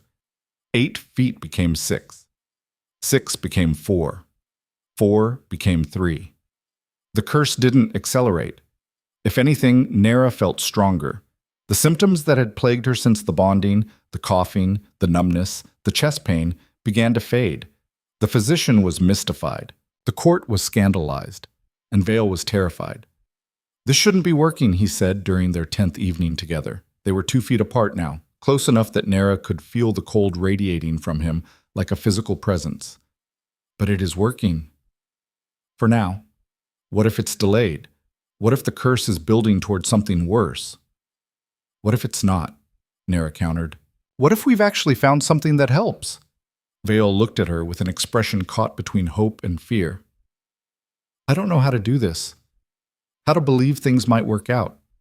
Neither do I. We'll figure it out together. Together, he repeated, like the word was foreign. When was the last time I had that? When was the last time either of us had it? They fell into silence. Outside, the eternal winter continued, but inside the tower, warmth was building. Not physical warmth, the curse prevented that, but something deeper.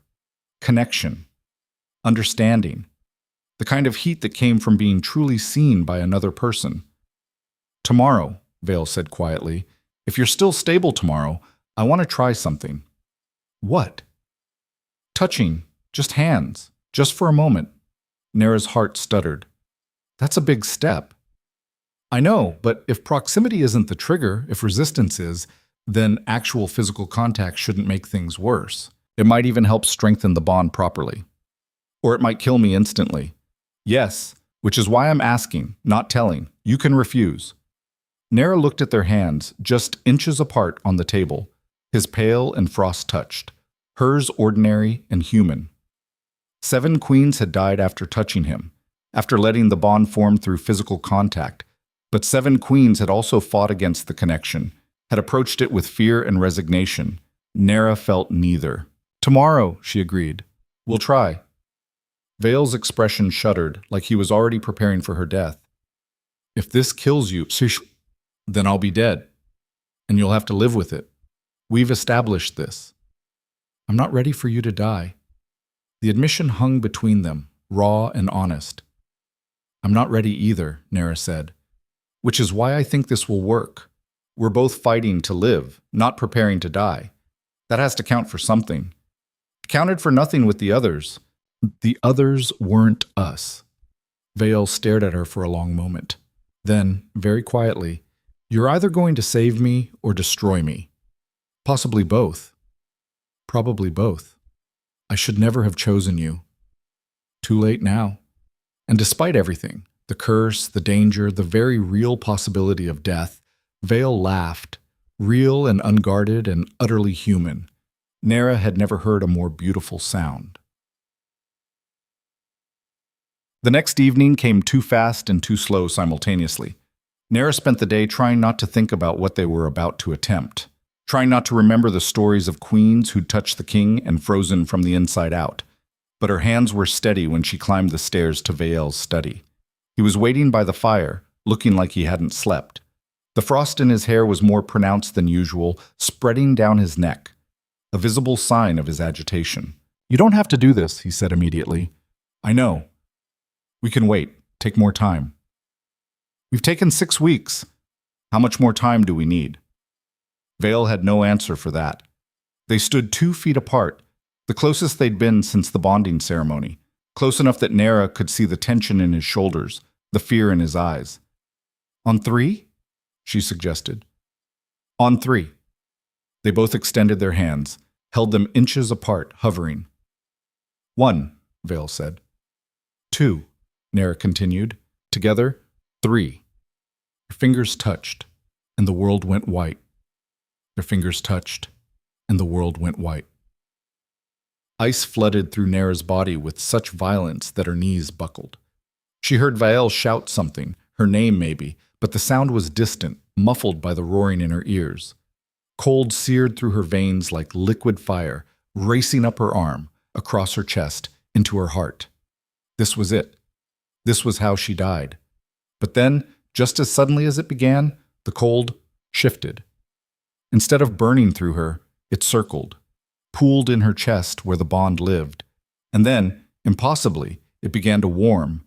Not warm like summer sun, warm like recognition, like 2 pieces of the same whole finally connecting. The white receded from Nera's vision. She found herself on the floor, Vale kneeling beside her, his hand still gripping hers. His face was stricken, eyes wide with terror. Let go, he was saying. Nera, let go, you have to… Wait. Her voice came out hoarse. Wait, I'm okay. You collapsed. You're not okay. I'm not dying. I can feel it. Something's different. Vale stared at her like she'd lost her mind. Maybe she had, but the pain was already fading, replaced by something else. A warmth spreading from where their hands joined, moving through her body like sunlight melting ice. The bond, she gasped. It's forming, really forming, not fighting, just connecting. I'm killing you. You're not. Vale, look at me. Do I look like I'm dying?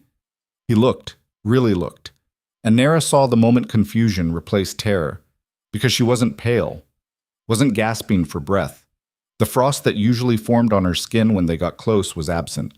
Instead, color was returning to her cheeks. Her breathing was steady. She felt better than she had in weeks. This doesn't make sense, Vale said, but he didn't let go of her hand. Contact should accelerate the curse. It always has. Maybe the others never got this far. Maybe they died before the bond could fully form. Or maybe this is temporary. Maybe you'll collapse again in an hour. Then we'll deal with it in an hour. Nara pushed herself to sitting, still holding his hand. The connection between them thrummed with energy, not painful, not cold, just present. Like a living thing, finally breathing properly after years of suffocation. Vile helped her to a chair, then paced to the window. She noticed his hands were shaking. We need the physician, he said. No. Nara, if we call the physician, he'll report to the council. The council will panic. They'll separate us, lock me away for rest and recovery, and we'll lose all the progress we've made. What progress? You collapsed. And then I recovered, faster than I should have. Don't you see? The initial contact was painful because the bond was finally forming properly. Like setting a broken bone, it hurts, but then it heals. Vale turned from the window. You're making assumptions based on nothing. I'm making assumptions based on feeling better than I have since the bonding ceremony. Nara stood, testing her legs. Solid, strong. Every other queen avoided contact. They never let the bond complete. Maybe that's what killed them. The curse feeding on an incomplete connection. That's insane. Everything about this is insane. At least this version has me not dying yet. Always yet with you. Despite himself, Vale's mouth twitched. Then he sobered. If you're wrong, I'm not. You can't know that. Neither can you. They stared at each other across the study. Outside, snow continued its eternal fall, but inside, something had fundamentally changed. Stay here tonight, Vale said finally. Same as before. We monitor for symptoms. And tomorrow? Tomorrow we see if you wake up. Optimistic. Realistic. Nara moved closer, close enough that less than a foot separated them. Vale tensed but didn't retreat. Thank you, she said quietly. For what? For trying. For not locking me away when I suggested this. For being willing to hope. Hope is dangerous. So is despair. At least hope is interesting. This time when Vale almost smiled, it reached his eyes. You're going to be the death of me. Probably, but not today. Not today, he agreed. But news of the Queen's incident reached the court by morning, despite their attempts at secrecy. Servants talked. They always talked. By breakfast, half the palace knew that Nara had collapsed in the king's study. By lunch, rumors had escalated to her being on her deathbed. The council demanded an audience. Your Majesty, Lord Theroux began, his tone dripping false concern. We understand the Queen suffered a medical episode last night. The Queen is fine, Vale said flatly. Nevertheless, we believe it would be prudent to have her examined by the royal physician, given her delicate condition. Translation. We want proof she's dying so we can start planning for the 9th Queen. Nara, seated beside Vale with only a foot of space between their chairs, another scandal, spoke before he could respond. I appreciate the council's concern. However, I assure you I'm in good health. With respect, Your Majesty, you collapsed. That hardly indicates good health. I experienced a moment of dizziness. It passed. I'm fine now. Lord Theroux's expression soured. The previous queens also claimed to be fine, until they weren't. Then perhaps I'm different from the previous queens. Murmurs rippled through the council chamber. Lady Corvith leaned forward, her eyes sharp. Different how exactly? Dangerous ground. Nera chose her words carefully. I'm not approaching this marriage as a death sentence. Perhaps that makes a difference. Your Majesty, Lord Thoreau interrupted. Optimism is admirable, but the curse is not defeated by positive thinking. 7 queens have died. The pattern is clear. Patterns can be broken, or they repeat until they're respected. The threat in his words was barely veiled. Respect the pattern. Accept death. Stop disrupting the natural order. Nera felt Vale tense beside her, felt his anger building like a winter storm. The council seems very invested in my death, she observed. Shocked silence fell. Your Majesty, Lady Corvith said carefully, that's an inappropriate accusation. Is it? You've been betting on how long I'll last? Preparing for my funeral before I'm dead, treating me like a problem to be managed rather than a person to be helped. Nera stood, and something in her voice made even Lord Thoreau lean back. I am not dying to make your political lives easier. No one is suggesting. You're all suggesting exactly that. You want me to accept the curse, maintain distance from my husband, fade quietly so you can select a 9th queen and repeat this entire tragedy. She looked around the room, meeting eyes that quickly looked away. Well, I refuse. I'm not playing by rules that were written to ensure failure. Vale stood as well.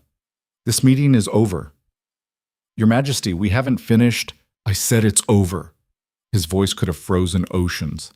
My queen is healthy. She will continue her duties as she sees fit. If the council has concerns, they can be addressed when those concerns are relevant, which they currently are not. Lord Thoreau opened his mouth, then closed it. No one challenged the king when he used that tone. The council filed out in tense silence. Only when the last of them had gone did Vale turn to Nera. That was reckless. That was necessary. You made enemies. I already had enemies. Now they know I see them. Vale studied her for a long moment. You're not like anyone I've ever met. Good. Everyone you've met has either feared you or tried to use you. I'm doing neither. What are you doing? Nera closed the remaining distance between them, close enough that only inches separated them now, close enough to be dangerous. I'm trying to live, really live, for however long I have. And if that's only days, then I'll make them count. Vale's gaze dropped to where their hands nearly touched. The council is right about one thing. The pattern is clear. Queens die. I've accepted that. Well, I haven't. Acceptance isn't surrender. It's reality. Then I'm changing reality. You can't just decide. Nera took his hand. The cold rushed in again, but this time she was ready for it. She breathed through the initial shock, felt it circle and pool and warm. Felt the bond strengthen, solidify, become real. When the white cleared from her vision, Vale was staring at her with undisguised wonder. You're glowing, he said. What? Your skin. It's glowing, like sunlight through ice. Nera looked at her free hand. He was right. A faint luminescence radiated from her skin, warm and golden and completely impossible. What is that? She whispered. I don't know. It's never happened before. They stood in the empty council chamber, hands joined, while Nera literally glowed. The bond between them hummed with energy, stronger than ever. And for the first time, Vale allowed himself to believe that maybe, just maybe, this was different. The glow faded after an hour, but the changes didn't. Over the next week, Nera's health improved dramatically. The coughing stopped entirely. The numbness vanished. She had more energy than she'd had since arriving at the palace. The physician was baffled but couldn't deny the evidence. She was getting better, not worse. The court's confusion turned to suspicion. It's not natural, Nera overheard during a reception. She should be dead by now. Maybe the curse is broken.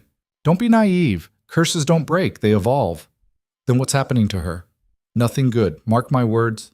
Nera ignored them. She had more important things to focus on, like the fact that she and Vale could now stand side by side without pain, could hold hands for extended periods, could share meals at the same table instead of across the room from each other. For the first time since the bonding, they had something resembling a real marriage. This is strange, Vial said one evening as they sat together in his study, close enough that their shoulders nearly touched. Strange bad or strange good? Strange terrifying. I keep waiting for it to go wrong. What if it doesn't? Everything goes wrong eventually. Optimistic as ever. But he was smiling when he said it, small and fragile but real. They talked late into the night about everything and nothing. About Vial's memories of the kingdom before the curse, about Nera's childhood in the territories, about books and politics and stupid court gossip. And slowly, gradually, the distance that had defined their marriage began to close, not just physically, emotionally. Vale told her about the night the curse manifested, about watching his father die, knowing that his death had purchased this suffering, about being 16 and suddenly responsible for an entire kingdom while slowly turning into something inhuman. Nera told him about the years after her parents died, about being invisible in the capital, working menial jobs, existing in the margins of other people's lives, about the crushing loneliness of being surrounded by people who never really saw you. I saw you, Vale said quietly. In the throne room, you were the only one who looked like you'd already accepted death. I had, just not the death everyone expected. What do you mean? I was dying slowly, one invisible day at a time. Being your queen was just a faster version of the same ending. Nera leaned against his shoulder, an action that would have been impossible weeks ago. Except it wasn't. It became something else entirely. A different kind of death? A different kind of life. Vale was quiet for a moment, then, I don't want you to die. I know. I don't know how to do this, how to care about someone when caring has always led to loss. Neither do I. We'll figure it out. Together? Together. It was the same word they'd used before, but it meant something different now. Something real. Vale turned to face her fully. They were close enough that she could see the exact moment something shifted in his expression. See vulnerability replace the careful control he usually maintained. Nera, he said, I think I'm... The door burst open. Sarah stood in the doorway, pale and shaking. Your Majesties, you need to come now. There's been an incident. They found the physician in Nera's chambers, standing over her bed with an expression of horror. The blankets were covered in frost, not the light dusting that occasionally appeared. This was thick, solid ice, the kind that formed around corpses frozen to death. I came to deliver the Queen's evening medication, the physician said, his voice trembling, and found this. Vale moved to the bed, touched the ice. It was real, solid, impossibly cold. But she's not here, he said. She's been with me all evening. I know, Your Majesty, that's what's concerning. The curse is manifesting even when the Queen is absent. Nera felt cold dread pool in her stomach. What does that mean? It means the bond is stronger than we thought. Strong enough that the curse can affect you even at a distance. But I feel fine.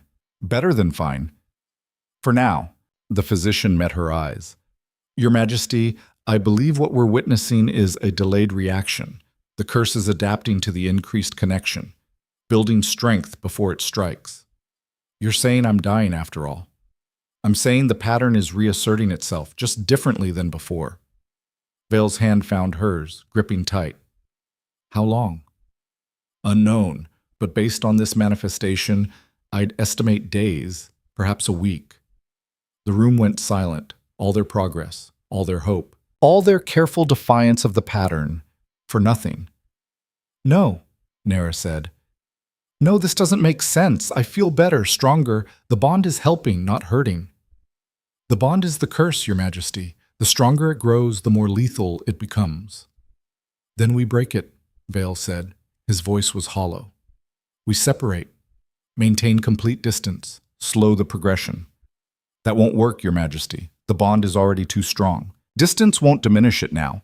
It will only cause different symptoms. Pain, deterioration, madness as the connection tries to maintain itself across space. They were trapped. Stay together and die from proximity. Stay apart and die from separation. There was no winning. Nera felt Vale's hand trembling in hers, felt his carefully constructed hope shattering into pieces. Leave us, she said to the physician. Your Majesty, leave, now. Saris ushered the physician out. The door closed, leaving Nera and Vale alone with the frost-covered bed and the weight of inevitable death. I'm sorry, Vale said. His voice was barely a whisper. I should never have let you try this. Should never have hoped. Stop. You're dying because I was selfish enough to want something that was never meant for me. Vale, stop. Nera turned him to face her. This is not your fault. Isn't it? I'm the curse. Everything I touch dies. I knew that and I let you get close anyway. I chose to get close. I made that decision. Because I was too weak to push you away. Because we both wanted to try something different. Nera cupped his face, feeling frost form under her palms. We're not giving up. Not yet. There's nothing left to try. There's always something. We just haven't found it yet. Vale pulled away, moving to the window. You heard the physician. The curse is adapting, growing stronger. In a week you'll be dead, and there's nothing either of us can do about it. Then we have a week. Let's use it. To do what? Say goodbye? Prepare for your funeral? To find answers. Nera moved to stand beside him. The curse came from somewhere. Someone put it on you. There has to be a way to break it. My father tried for months before he died. The best scholars in the kingdom searched for solutions. There is no breaking this curse. Your father tried to break it while keeping you at arm's length, while treating you like a problem to be solved instead of a person to be saved. And you're going to do what? Love it away? The words were meant to be cutting, dismissive, but they landed differently than Vale intended, because Nera realized with sudden clarity that she did love him. Somewhere between the careful dinners and parallel garden walks and late-night conversations, she'd fallen completely in love with the lonely, broken king who'd chosen her when no one else would. She'd fallen in love with someone who was going to watch her die. Yes, she said quietly. Vale turned to look at her. What? Yes, I'm going to love it away. Or try to, at least. Because that's the one thing no one else has tried. They approached the curse with fear and resignation and duty. No one approached it with love. Love doesn't defeat curses. How do you know? Has anyone tried? Vale stared at her like she'd lost her mind. Maybe she had. But what did she have to lose? She was dying anyway. You're serious, he said. Completely. This is insane. We've established that I'm insane. It's basically my defining trait at this point. Despite everything, Vale laughed. Broken and bitter, but real. You're going to die trying to love away a curse that's killed 7 people. Yes. And you think this will work because I have to try something. Because sitting here accepting death goes against everything I am. Because, she took a breath. Because I love you, and I refuse to let that be the thing that kills me. Vale went very still. You love me, he repeated. Not a question, just shock. Yes. You've known me 6 weeks. I've known you long enough. I'm cursed, broken. I've killed everyone who's gotten close to me. You're also brilliant and kind and lonely and trying so hard to protect people, even when it costs you everything. So yes, I love you. That's the stupidest thing I've ever heard. Probably. Vale closed his eyes. When he opened them, they were wet. I don't know how to do this. Do what? Love someone back, want something, hope. Neither do I. We'll figure it out. In a week? In whatever time we have. Vale moved closer, closing the distance until they stood inches apart. The frost in his hair was spreading, creeping down his neck, visible proof of the curse's presence. If I tell you I love you, he said quietly, the curse will kill you. It feeds on connection, on emotion, on exactly what we're feeling right now. Then it's going to kill me anyway. Might as well die knowing the truth. The truth is going to hurt. The truth always does. Vale took her hands. Ice raced up her arms, but Nera didn't pull away. She held on, watching his face, waiting. I love you, he said. Against every instinct I have, every lesson I've learned, every wall I've built, I love you. And I hate that loving you is what's going to kill you. It's not love that's killing me, it's the curse. Those are different things. Are they? Yes. Because love is what's kept me alive this long. Love is what made me strong enough to defy the pattern. Love is... The ice in Nera's veins suddenly flared. Not cold this time, hot, burning. She gasped, stumbled. Vale caught her, and the moment his skin touched hers, something inside the bond ignited. Light flooded through her. Not the gentle glow from before. This was searing, brilliant, overwhelming. It poured from her body like liquid sun, filling the room, burning away shadows. And in that light, Nera saw something impossible. The curse, not as an abstract concept, but as an actual thing. A shadow wrapped around Vial's heart, pulsing with dark energy. Feeding on his isolation, his guilt, his carefully maintained distance. And now, with the bond between them fully formed, it was trying to jump to her. Trying to kill her the way it had killed the others. But something was different this time. The light inside her, whatever it was, met the shadow and refused to yield. Instead of being consumed, it pushed back, fought, resisted. Nera! Vale's voice was distant. What's happening? She couldn't answer. All her focus was on the battle raging inside her. Shadow versus light. Death versus life. Curse versus... What was this light? The answer came suddenly, intuitively. It was the bond. The real bond. Not the cursed version that had killed 7 queens, but the genuine connection that should have existed between them from the beginning. Love, fully formed and unafraid. And it was fighting the curse. Actually fighting it. The shadow recoiled, retreating back toward Vial, but the light followed, pursuing it through the bond, attacking the curse at its source.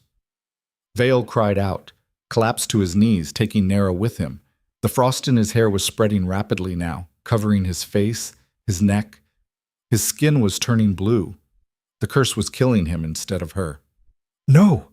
Nera grabbed his face, feeling ice burn her palms. Vale, stay with me. Can't. His voice was barely a whisper. The curse, it's fighting back. Let it fight. I'm not letting go. Have to. You'll die. We both die or neither of us does. Those are the only options. She poured everything she had into the bond. All her love, her hope, her stubborn refusal to accept defeat, pushed it toward Vale, toward the shadow wrapped around his heart. The curse shrieked. She actually heard it, a sound like breaking ice, and lashed out. Pain exploded through Nera. Not cold, not hot, just pure agony. She felt herself breaking, shattering, dying. Distantly she heard shouting. The door burst open, multiple voices calling her name. But all that faded to background noise. Because in that moment, dying with Vial's frozen face in her hands and light burning through her veins, Nera understood something fundamental. The curse didn't feed on proximity or connection or love. It fed on loneliness, on the isolation it had forced on Vale for 12 years, on the distance he'd maintained to keep people safe, on the walls he'd built to protect himself from more loss. Every previous queen had accepted those walls, had maintained distance out of fear, had let Vale stay isolated in his tower while they wasted away in theirs. But Nera had refused. She'd broken down the walls, closed the distance, forced connection where the curse demanded isolation.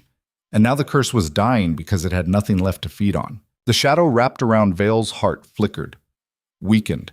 One more push. Nera gathered every last shred of strength she had and poured it into the bond, into Vial, into the space between them where the curse lived. I love you, she whispered, and that is stronger than any curse. The shadow screamed and shattered. Light exploded outward, so bright that everyone in the room cried out. Nera felt herself falling, the world tilting sideways. The last thing she saw before darkness took her was Vial's face. The frost was gone, and his eyes were open, staring at her with undisguised wonder. Then nothing. Nera woke to silence, not the quiet of an empty room, the silence of holding your breath, waiting for something terrible. She opened her eyes to find herself in a bed, her own bed, in her chambers. The frost-covered blankets were gone, replaced by clean ones. Sunlight streamed through the windows. Sunlight in Valdrin. Nera sat up too quickly, and the room spun. Hands steadied her, Vale's hands, warm and solid and completely free of frost. "Easy," he said. "You've been unconscious for 2 days." 2 days? "The physician says you're lucky to be alive. Apparently whatever you did nearly killed you." "What did I do?" Vale sat on the edge of the bed, and Nera noticed immediately what was different about him. The frost was gone. The deathly pallor, the ice that had clung to his hair for 12 years. He looked human, tired and worried and completely, utterly human. "You broke the curse," he said quietly, "or destroyed it, or something. The physician isn't sure what happened. No one is. Is it really gone? Look outside." Nera moved to the window. The gardens below were still covered in snow, but it was melting. Actual melting. Water dripped from branches. Patches of brown earth showed through the white. Spring was returning to Valdrin. "How is this possible?" she whispered. "I don't know. The curse has been part of me for 12 years. And then you—" Vale's voice broke slightly. "You did something no one else has ever done. You fought it. Actually fought it and won." Nera turned to face him. "I didn't fight alone. You were unconscious. I didn't do anything. You let me in. You stopped maintaining distance. You loved me back." She moved closer, taking his hands, still warm, still human. "The curse fed on isolation, on loneliness. We destroyed that, and it had nothing left." Vale stared at their joined hands. 7 queens died. 7 women who tried to break this curse in different ways. And you— He looked up, his eyes wet. "You broke it by refusing to be afraid. I was terrified. But you didn't let fear control you. You didn't let it win. Neither did you." They stood in the sunlit room, hands joined, while spring returned to a kingdom that had been frozen for over a decade. "The council is demanding answers," Vale said. "They want to know what happened, how the curse broke, whether it might return." "What did you tell them?" "Nothing, because I don't understand it myself." Nera thought about the light she'd seen, the shadow wrapped around Vale's heart, the battle that had raged through their bond. "I think I do," she said slowly. "Understand it, I mean. Then explain it to me, because right now I feel like I'm dreaming." The curse was never about physical proximity. It was about emotional isolation. Your father made a deal that required payment, your life. But whoever he bargained with didn't want you dead. They wanted you suffering, so they cursed you to destroy anyone who got close. I know this part. But the curse couldn't work if you genuinely connected with someone, if you let them past your walls, if you loved them and they loved you back without fear. Nera squeezed his hands. Every other queen maintained distance out of self-preservation. They never really bonded with you, but we did. We formed a real connection, and that connection was stronger than the curse. Love defeated it. Not just love, choice. We chose each other, chose connection over safety, chose to fight instead of accept. Vale pulled her closer until she was pressed against his chest. His heartbeat was steady and warm against her ear. "I thought I'd lost you," he said quietly. "When you collapsed and wouldn't wake up, I thought the curse had won after all. For a while it did. I felt myself dying. Then what changed? I remembered why I chose this in the first place. Not to break a curse or be a queen or prove something to the court. I chose it because I wanted to matter, to be seen, to connect with someone who understood loneliness the way I did." "You matter," Vale said. "You've always mattered. I know that now." They stood together in the growing warmth, while outside, the kingdom began to thaw. But beneath the relief, beneath the joy of survival, Nera felt something else stirring. Unease. Because curses that had lasted 12 years didn't break easily, and the court that had bet on her death wouldn't accept her survival without consequences. This wasn't over, not yet. Nera's unease proved justified within hours. The council convened an emergency session, demanding the king and queen's immediate presence. No polite request, no scheduled appointment, just a summons delivered by a stone-faced messenger who wouldn't meet Nera's eyes. "They're afraid," Vale said as they walked toward the council chamber. For the first time since the bonding, they walked side by side, close enough that their shoulders brushed, close enough to touch. "Of what? The curse is broken." of change. The curse was predictable. Terrible, but predictable. This, he gestured between them. This is unknown territory. So they'll try to control it. They'll try to control you. The council chamber was packed, not just the usual members, but representatives from every major house in the kingdom. Lady Corvith sat in the front row, her expression sharp as a blade. Lord Theroux stood near the head table, arms crossed. They looked like a firing squad. Vale and Nera took their seats at the raised platform. The king's chair and the queen's chair, positioned side by side for the first time in 12 years. Another small revolution no one had approved. Lord Theroux wasted no time. Your Majesties, the council requires an explanation for recent events. The curse is broken, Vale said flatly. What more explanation do you need? How it was broken. Why it worked this time when 7 previous attempts failed. What this means for the kingdom's future. The queen survived. Spring is returning. I'd think you'd be celebrating. We would be, Your Majesty, if we understood the mechanism. But we don't. And unexplained miracles make poor policy. Nera felt Vael's anger building beside her, felt it through the bond they now shared openly, warm and present and completely unlike the icy distance that had defined his previous connections.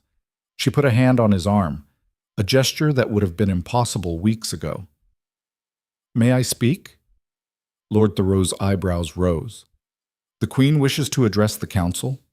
The Queen is sitting right here. You can address her directly.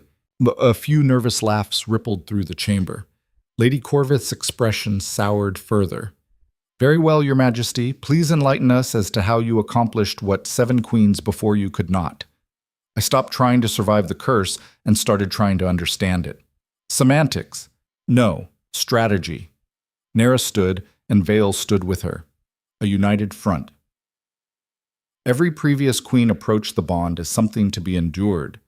They maintained distance because distance felt safe. They accepted isolation as the price of a few extra weeks of life. A reasonable approach, given the circumstances. A doomed approach, because the curse didn't feed on proximity. It fed on loneliness, on the isolation it forced on the king. Every time someone maintained distance out of fear, they strengthened the very thing that was killing them. Lord Theroux frowned.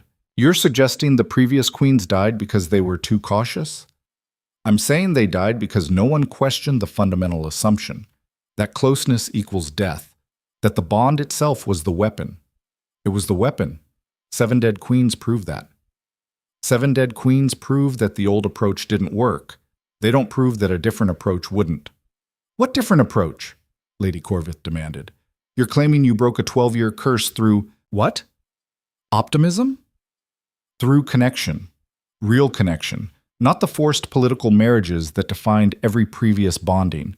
The king and I chose each other, chose to trust each other, chose to fight the curse together instead of accepting it individually. That's absurd, someone called from the back. Curses don't care about feelings. This one did, because it wasn't designed to kill. It was designed to torture, to ensure the king remained isolated and suffering. The moment we refused that isolation, it lost its power. The chamber erupted in arguments. Half the council seemed outraged by the suggestion that emotional connection could defeat dark magic. The other half looked thoughtful, if skeptical. Lord Theroux raised his hand for silence. Even if we accept your theory, Your Majesty, it doesn't address our central concern, which is proof. You claim the curse is broken, but how do we know it won't return, that this isn't simply a temporary reprieve before the pattern reasserts itself? Nera looked at Vile. He nodded slightly. She took his hand. The chamber went silent. Everyone watching, waiting for frost to form, for Nera to gasp and collapse, for death to announce itself. Nothing happened. Nera's skin remained warm, healthy. No frost, no ice, no cold radiating from Vale's touch. The curse fed on isolation, Nera said, still holding Vale's hand. We destroyed that isolation. It's gone, not dormant, not waiting, gone. You can't know that for certain, Lord Theroux argued, but his voice had lost some of its conviction. I know because I felt it die. I was there when it shattered. I felt the shadow break apart and dissolve. Shadow? Lady Corvith leaned forward.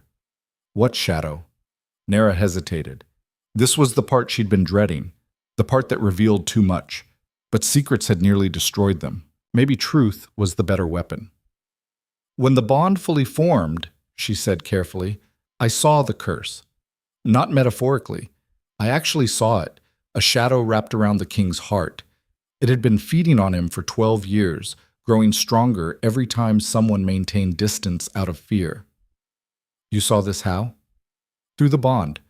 When we finally stopped fighting the connection and let it form properly, I could see everything, feel everything, including the curse itself. The physician, sitting to one side, spoke up. That's impossible. Curses aren't visible entities. This one was. To me, at least. Because you're Omega, someone said. Omega bonds are different, deeper. Maybe. Or maybe it's because I wasn't afraid to look. More arguments erupted. Nera let them rage, watching the council fracture into factions. Some believed her. Some thought she was delusional. Some clearly resented her survival on principle. Then a voice cut through the chaos, old and dry and absolutely certain. She's telling the truth. Everyone turned. An elderly woman stood at the back of the chamber, so old that Nera couldn't guess her age. Her hair was white as snow, her face lined with decades of knowledge. Scholar Miriam, Lord Thoreau said with obvious respect, you've been silent throughout these proceedings. Because I've been thinking. Miriam moved forward, leaning heavily on a cane. I've studied the king's curse since its inception, searched every archive, consulted every text. The source has always been unclear. We knew the late king made a bargain, but not with whom or under what terms. And you've discovered something? Vale asked. I've discovered several things. First, that the bargain was made with a woman named Lyra Cade, a powerful practitioner from the eastern border territories who the late king wronged badly enough to want revenge. Nera's blood went cold. Cade? That's my family name.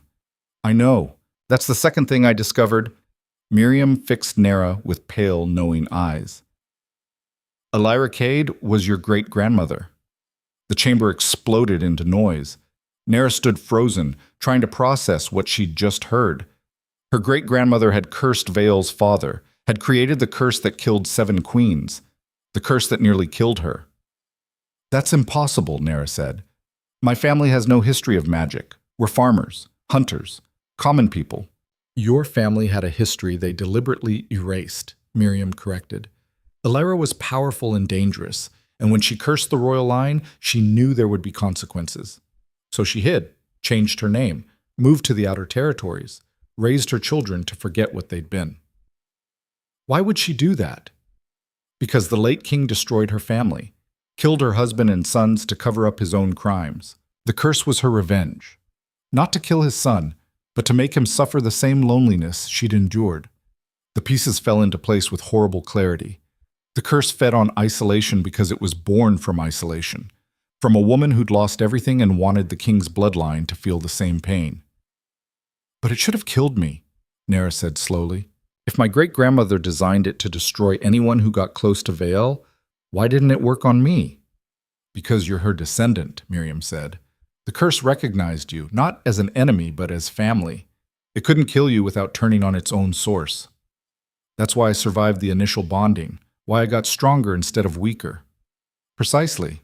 And when you fully connected with the king, when you formed a genuine bond based on choice rather than duty, the curse couldn't reconcile that with its purpose. It was designed to prevent connection. Your connection destroyed it. Vale's hand tightened on Nera's. You're saying she was the only person who could have broken the curse? The only descendant of Lyra Cade, yes. Anyone else would have died. She survived because she carried the curse-maker's blood. The council chamber fell silent as everyone absorbed this information. Nera felt like the ground had disappeared beneath her feet. Everything she'd thought about her choice, about stepping forward when no one else would, suddenly felt less like bravery and more like fate. I didn't know, she said. I had no idea about any of this. Of course not, Miriam said gently. Your great-grandmother made sure her descendants would forget. She wanted to protect them from retaliation, but blood remembers even when memory fails. So what does this mean? Lord Thoreau demanded. The queen is descended from the woman who cursed the king. Should we be concerned about her loyalties? Her loyalties. Vale's voice could have cut glass. She nearly died breaking a curse she didn't create. She saved my life and restored spring to this kingdom. What more proof of loyalty could you possibly need? Your Majesty, I'm simply questioning whether my wife should be trusted because of something her ancestor did 3 generations ago. Yes, I heard you. The answer is no. We should not be concerned. But the precedent is that the queen broke an unbreakable curse and survived when 7 others didn't. That makes her the most valuable person in this kingdom. Vale stood, pulling Nera up with him. This council can either accept that or find itself dismissed. Choose quickly. The threat hung in the air.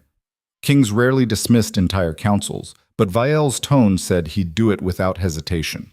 Lord Theroux and Lady Corvith exchanged glances. Some silent communication passed between them. The council accepts the queen's legitimacy, Theroux said finally, and recognizes her role in breaking the curse. Not enough, Vael said. Your Majesty, you'll recognize her as queen without qualification, not as the 8th queen who survived or the Omega who got lucky, as Queen Nera of Valdrin, equal partner in this kingdom's rule. That's highly irregular. So is surviving a deadly curse. We're in irregular territory. Adapt. Nera squeezed Vael's hand, silently telling him to ease up. He was defending her, but alienating the entire council wouldn't help either of them. What the king means, she said carefully, is that we're entering a new era. The curse defined Valdrin for 12 years. It shaped your policies, your fears, your expectations. Now it's gone. We have the opportunity to build something different. Different how? Someone asked. A kingdom that doesn't accept suffering as inevitable, that questions old patterns instead of repeating them, that values all its people, not just the powerful ones. Ambitious, Lady Corvith said dryly. Necessary. Look outside. Spring is returning for the first time in over a decade. That's not just weather. It's a chance to start over, to fix what the curse broke. And you believe you're qualified to lead this transformation? I believe I'm qualified to try. I spent years invisible in this city. I know what it's like to be overlooked, to have no voice. If I can help ensure others don't experience the same thing, then yes, I'm qualified. Miriam smiled from the back of the chamber. Well said, Your Majesty. The council murmured, discussing amongst themselves. Nera watched their faces, trying to gauge reactions. Some looked convinced. Others remained skeptical. A few seemed calculating, already working out how to use the situation to their advantage. Finally, Lord Theroux spoke. The council will recognize Queen Nera's full authority and support her efforts to modernize the kingdom's policies. It wasn't enthusiastic, but it was acceptance. Thank you, Nera said.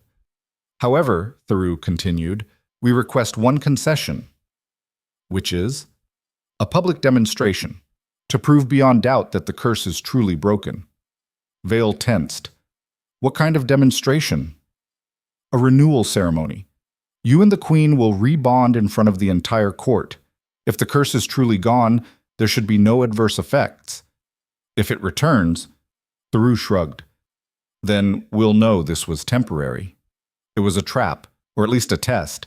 If anything went wrong during a public ceremony, Nera would be blamed, possibly exiled or worse. But if they refused, the council would never fully accept her authority. When? Nera asked before Vael could refuse. 3 days. Enough time to prepare, but soon enough that we're not left in uncertainty. Agreed. Nera, Vael started. Agreed, she repeated firmly. 3 days. We'll prove the curse is broken, and then this council will stop questioning every decision we make. Lord Theroux smiled thinly. Agreed, Your Majesty. The council session ended shortly after. As everyone filed out, Vael pulled Nera aside. That was reckless, he said. That was necessary. They're setting you up to fail. They're giving me a chance to prove them wrong. There's a difference. Vael studied her face. You're not afraid? Terrified. But that's never stopped me before. What if something goes wrong? What if the curse isn't completely gone? Then we'll deal with it, together. You keep saying that. Because it keeps being true. Vael pulled her close, resting his forehead against hers, a gesture that would have killed her weeks ago. Now it just felt warm and right. "I don't deserve you," he said quietly. "Probably not. Good thing I chose you anyway." "Why did you, really? You could have refused the selection, run away, chosen survival." "Because survival without purpose is just slow death. I'd been dying slowly for years. At least this way, I got to live first. And now? Now I get to keep living, with you, building something new." They stood together in the empty corridor, holding each other, while the palace buzzed with gossip about the queen who'd broken the unbreakable curse. 3 days until they had to prove it publicly. 3 days to prepare for every possible way this could go wrong. Nera tried not to think about the fact that curses, even broken ones, had a way of reasserting themselves when you least expected it. The next 3 days passed in a frenzy of preparation. The renewal ceremony would follow the same format as the original bonding, but with modifications to account for their current situation. No distance, no careful separation. They would stand together, touch openly, and demonstrate to the entire court that the curse truly was gone. "This feels like a performance," Nera said during a fitting for her ceremonial dress. "It is a performance," Saris replied, adjusting the silver embroidery. "All royal ceremonies are. The question is whether you're performing truth or fiction." "Truth. The curse is broken." "I believe you, Your Majesty, but belief and proof are different things. Hence the public demonstration." "Hence." Sarah stepped back, examining her work. "You look like winter's end, ice melting into spring." The dress was beautiful, white and silver like before, but warmer somehow. Less like frozen death, more like new beginnings. Nera hoped that was prophetic. Meanwhile, Vale met with scholar Miriam to learn everything she'd discovered about the curse's origins. "Your father made the bargain in desperation," Miriam explained. "He was losing a war against the northern territories. Lyra offered him power in exchange for his firstborn's life. But she didn't want me dead. No, she wanted you to suffer as she'd suffered, to lose everyone you got close to be powerful but isolated, a king with no real kingdom. She succeeded for 12 years. She succeeded until the queen, until someone with Cade blood chose connection over fear." Miriam paused. "Your father's bargain required payment, a life. Nera paid it, in a sense. She nearly died breaking the curse. That death, even temporary, satisfied the bargain's terms." "So it's truly over?" "As far as I can determine, yes. But curses are tricky things. Sometimes they leave echoes, shadows of what they were." "What kind of shadows?" "I don't know. That's what concerns me." Vale relayed this conversation to Nera that night. They sat together in his study, their study now, reviewing everything they knew. "Echoes," Nera repeated. "What does that mean?" Miriam isn't sure, but she thinks we should be careful. Watch for any unusual symptoms or manifestations. So the renewal ceremony could be dangerous. It's possible. If there are lingering effects, forcing a public rebonding might trigger them. Then we'll trigger them in a controlled environment instead of letting them surprise us later. You're very calm about this. One of us has to be. You're anxious enough for both of us. Vale smiled despite himself. I've spent 12 years waiting for the other shoe to drop. It's hard to stop. Then don't stop. Stay cautious. But don't let caution become fear. That's what feeds curses. You sound like Scholar Miriam. I'll take that as a compliment. They reviewed the ceremony plans until late, making sure every detail was accounted for. Then Vielle walked Nera to her chambers, a formality now, since she spent most nights in the North Tower anyway. 3 days, he said at her door. 3 days, she agreed. Nervous? Terrified. Good. At least we're both terrified together. Always together, Nera said, and kissed him. It was their first real kiss. Not a formal gesture during a ceremony, but a genuine expression of feeling, warm and soft and completely free of frost. When they pulled apart, Vale was smiling. That never gets old. What? Touching you without cold, without death hovering over everything. Get used to it. I plan on touching you a lot. Scandalous. You married me. You knew what you were getting into. I really didn't, but I'm glad I did anyway. Nera kissed him again, then retreated to her chambers. She needed sleep, needed to be ready for whatever the renewal ceremony brought. but sleep was difficult to find. She lay in bed staring at the ceiling, thinking about echoes and shadows, and the possibility that the curse wasn't completely gone. Thinking about Lord Theroux's smile when he'd suggested the public demonstration. About Lady Corvith's calculating expression. They wanted her to fail, or at least they wouldn't mind if she did. The thought should have frightened her. Instead, it made her angry. She'd spent 23 years being underestimated, being invisible, being dismissed as insignificant. She was done with that. If the council wanted a demonstration, she'd give them one they'd never forget. The morning of the renewal ceremony, Nera woke with absolute clarity. She knew what needed to happen. Not just the ceremony itself, but what it represented. A complete break from the past, a declaration that the old patterns were finished. She dressed carefully in the white and silver gown. Let attendants arrange her hair and apply minimal cosmetics. Fastened the snowflake pendant around her neck, the one given to all queens, the one 7 women before her had worn to their deaths. Today, it would mean something different. The ceremony was held in the Grand Hall, the same place as the original bonding. But everything else was different. Instead of the court filing in like mourners at a funeral, they entered with curiosity. Instead of careful distance, Vael waited for her at the altar with his hand extended. Instead of fear, Nera felt determination. She walked down the aisle to thunderous silence. Every eye tracked her movement.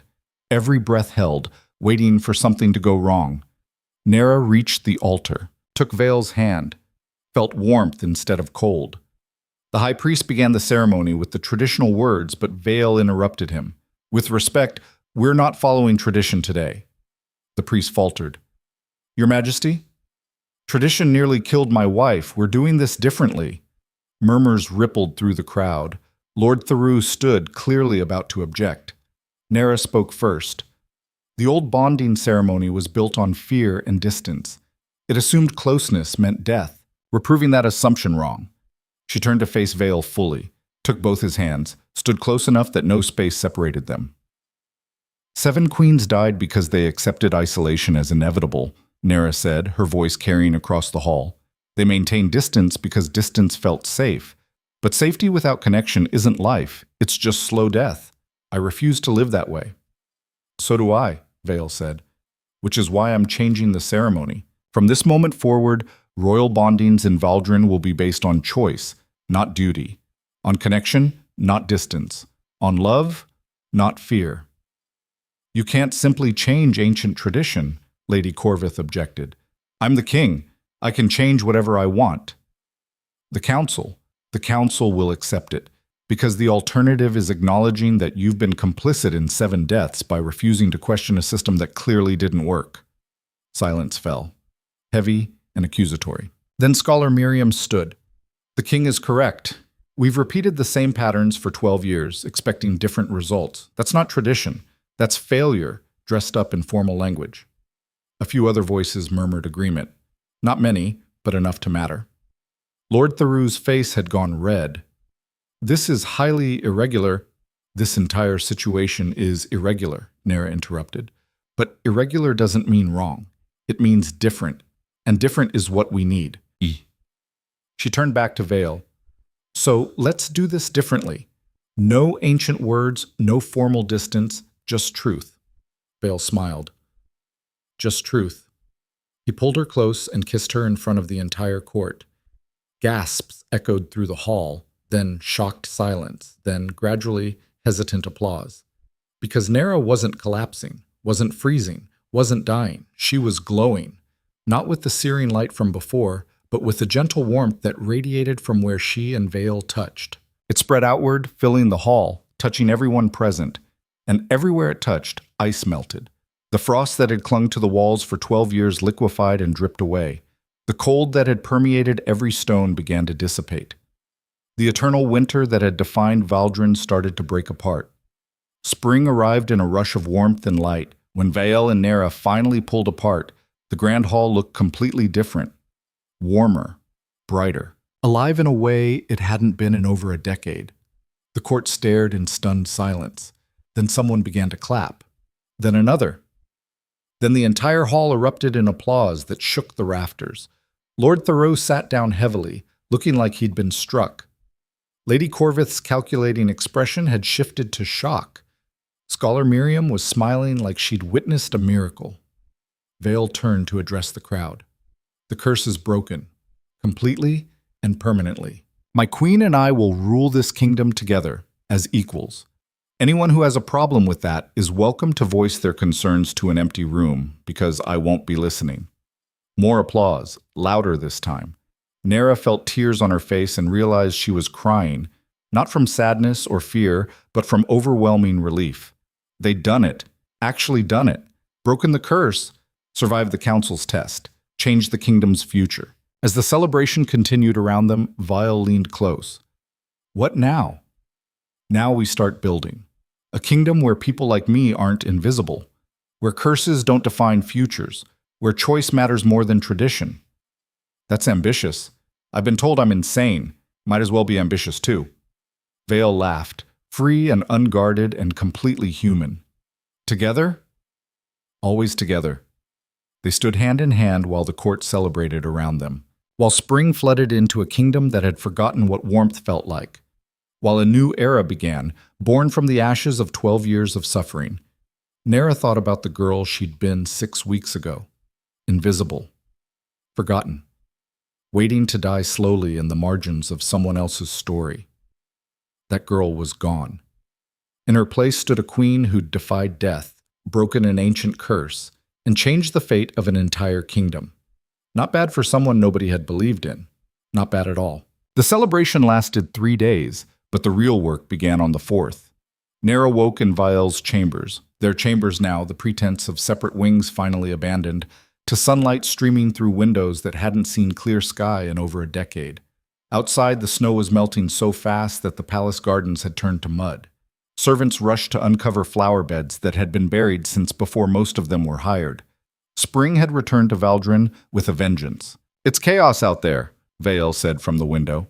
He was already dressed, watching the frantic activity below with something between amusement and concern. Good chaos or bad chaos?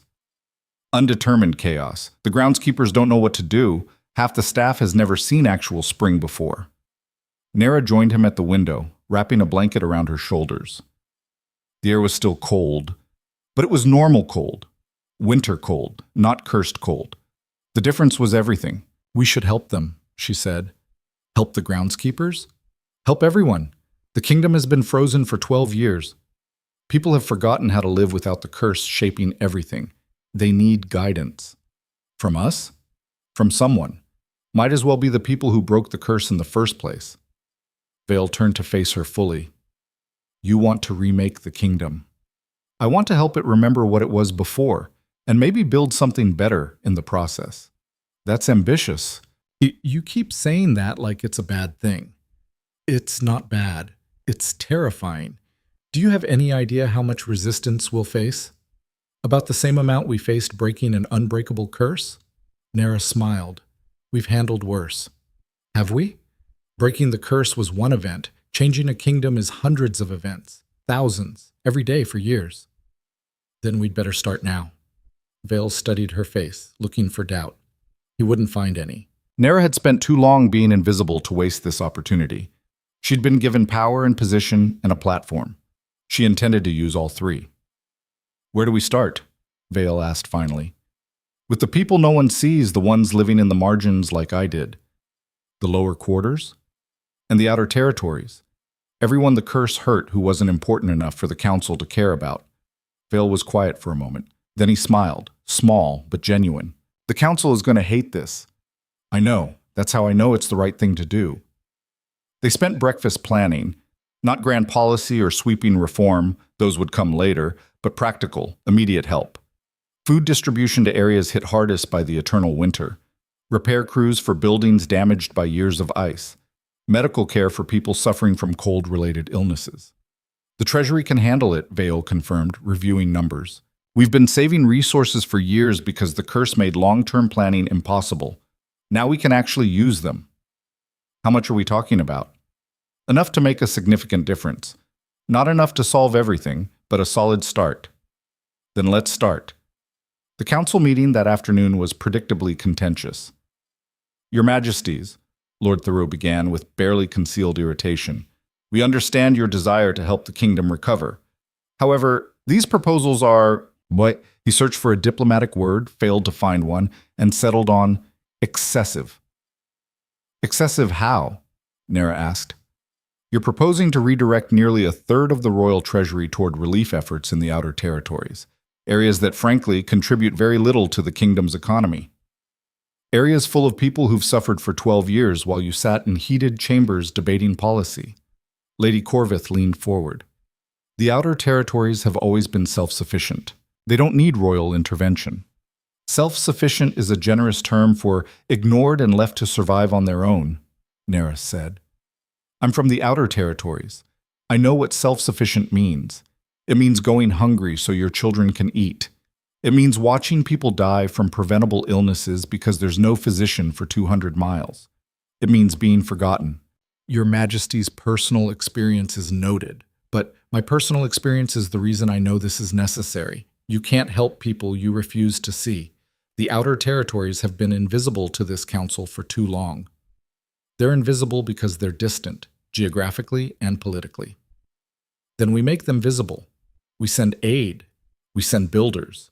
We send physicians and teachers and resources. We show them they're part of this kingdom, not just resources to be extracted when convenient." Lord Thoreau's expression hardened. "These proposals would set a dangerous precedent. Every region would demand equal attention." "Good. Every region should have equal attention. That's not how kingdoms function." "Then maybe it's time to change how this kingdom functions." The council erupted in arguments. Some supported the proposals, mostly younger members who'd grown up under the curse and wanted change. Others vehemently opposed them, defending tradition and established hierarchy. Vale let the debate rage for several minutes. Then he stood, and silence fell immediately. "The Queen's proposals will be implemented," he said. "Not debated, not revised, implemented. This council serves at my pleasure, and it would please me to help my people instead of finding reasons why helping them is inconvenient." "Your Majesty, are there any questions about my position?" Lord Thoreau's jaw worked silently. Lady Corvith looked like she'd swallowed something bitter. "No questions, Your Majesty," Thoreau said finally. "Excellent. Then this meeting is adjourned." As the council filed out, Scholar Miriam approached Nera. "Well done, Your Majesty. You've made powerful enemies, but you've also inspired powerful hope. Hope doesn't pay for food or shelter." "No. But it's the foundation everything else is built on. You've given people hope that change is possible. That's more valuable than you realize." After she left, Vale turned to Nera. "That went better than expected. They hate us. They feared us. Hatred implies respect, at least. Is that supposed to be comforting? Slightly. We're not trying to win a popularity contest. We're trying to fix a broken kingdom." "By breaking it differently?" Vale laughed. "Exactly. Come on, we have work to do." The work was endless and exhausting and deeply satisfying. Over the next weeks, Nera and Vale traveled to the outer territories, not in grand procession with guards and ceremony, but in small groups with physicians and engineers and supplies. They visited villages that hadn't seen a royal presence in decades, spoke with people who'd never expected to be heard. The reception was mixed. Some communities welcomed them with desperate gratitude. Others were suspicious, wondering what the crown wanted in return for sudden generosity. A few were openly hostile, remembering years of neglect and seeing the king as the source of their suffering. "Your curse killed my father," a young man spat during one visit. 12 years of winter destroyed our crops. We starved while you sat in your warm palace." Vale didn't flinch. "You're right. My curse did that. I can't undo the damage. I can only try to help now." "Help doesn't bring back the dead." "No, it doesn't. But it might save the living." The young man stared at him, then at Nera, then back at the supplies they'd brought. Finally, grudgingly, he stepped aside. "It's not enough," he said. "I know," Vale replied, "but it's a start." Not every interaction ended peacefully. In one village, they were nearly attacked by families who'd lost children to the eternal winter. In another, local leaders refused the aid entirely, seeing it as an insult. "We survived 12 years without your help," one elder said. "We don't need it now." You shouldn't have had to survive alone, Nera said gently. You deserved help then. You deserve it now. Please take it. And what do you get in return? Nothing. This isn't a transaction. It's an apology. The elder studied her for a long moment. You're the one who broke the curse. Yes. From the border territories yourself, I heard. Eastern borders. My family were hunters. Then you know what it's like, being forgotten. I do, which is why I'm trying to change it. The elder's expression softened slightly. Trying and succeeding are different things. I know, but trying is where succeeding starts. Eventually, grudgingly, the elder accepted the aid. It wasn't enthusiastic support, but it was acceptance, and acceptance was progress. Between visits to the outer territories, Nera worked on changes within the palace itself. She started small, improved working conditions for servants, fair wages for laborers, medical care for staff, basic things that should have been standard but had been ignored during 12 years of crisis management. The servants' initial reaction was suspicious confusion. Why is the queen asking about our quarters? One maid whispered to another, not quite quietly enough. I don't know. Maybe she's looking for something to criticize. Or maybe she actually cares, Ceres interjected, overhearing. The queen was invisible herself before the selection. She remembers what it's like. Word spread quickly through the palace staff. The queen, who'd been nobody, was trying to help other nobodies. Some found it touching. Others remained wary, waiting for the catch. There was no catch. Nera simply saw problems and tried to fix them. Drafty quarters got repaired. Inadequate food supplies got supplemented. Overworked staff got additional help. You're going to bankrupt us with kindness, Vale observed one evening as they reviewed expenses. Is that possible? Probably not. But the council thinks so. The council thinks helping people is wasteful. I'm not surprised they disapprove. They don't just disapprove. They're actively working against us. Nera looked up from the ledgers. What do you mean? Vale handed her a letter. This arrived this morning from Lord Theroux. He's calling for a formal review of our excessive expenditures and suggesting the council should have more oversight over royal spending. They want to control how we use the treasury. They want to stop us from using it to help people they consider unimportant. Nera read the letter carefully. It was couched in diplomatic language, but the threat was clear. Either reduce spending on relief efforts or face council opposition on everything. What happens if we refuse? She asked. They can't remove us. I'm king by right of blood, and you're queen by bonding, but they can make governing extremely difficult, blocking proposals, delaying decisions, undermining our authority through procedural obstruction. So we need their cooperation, or we need to break their power. How? Vale smiled grimly. By going around them, directly to the people. 2 days later, Vale and Nera held the first public assembly in Valdrin's history. Instead of the council chamber, they opened the palace gates and invited citizens to gather in the main courtyard. Hundreds came, commoners, merchants, minor nobility, people who'd never had direct access to their rulers. Lord Theroux was furious. This is highly inappropriate, Your Majesty. Matters of state should be conducted through proper channels. This is a proper channel. It's just not the one you control. The council serves the kingdom, not the other way around. If you want to listen, you're welcome to stay. Otherwise, the door is behind you. Theroux stayed, but his expression could have frozen the newly thawed gardens. Nera addressed the crowd first. For 12 years, this kingdom has been defined by a curse, by isolation and fear and winter that never ended. The curse is broken now, but the damage remains. We're here to ask what you need, not what the council thinks you need, what you actually need. The initial silence was awkward. People weren't used to being asked their opinions by royalty. Then an older woman raised her hand. Food prices have tripled since the curse broke.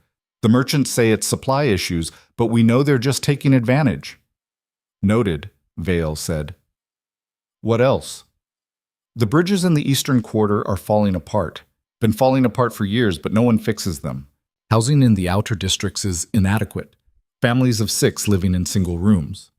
There's no school in the southern territories. Children grow up illiterate. Physicians won't travel to remote areas. People die from treatable illnesses. The complaints poured out. Years of neglect. Years of being ignored. Years of suffering that the council had deemed too unimportant to address. Nera and Vale listened to all of it, took notes, made no promises except one. They would try.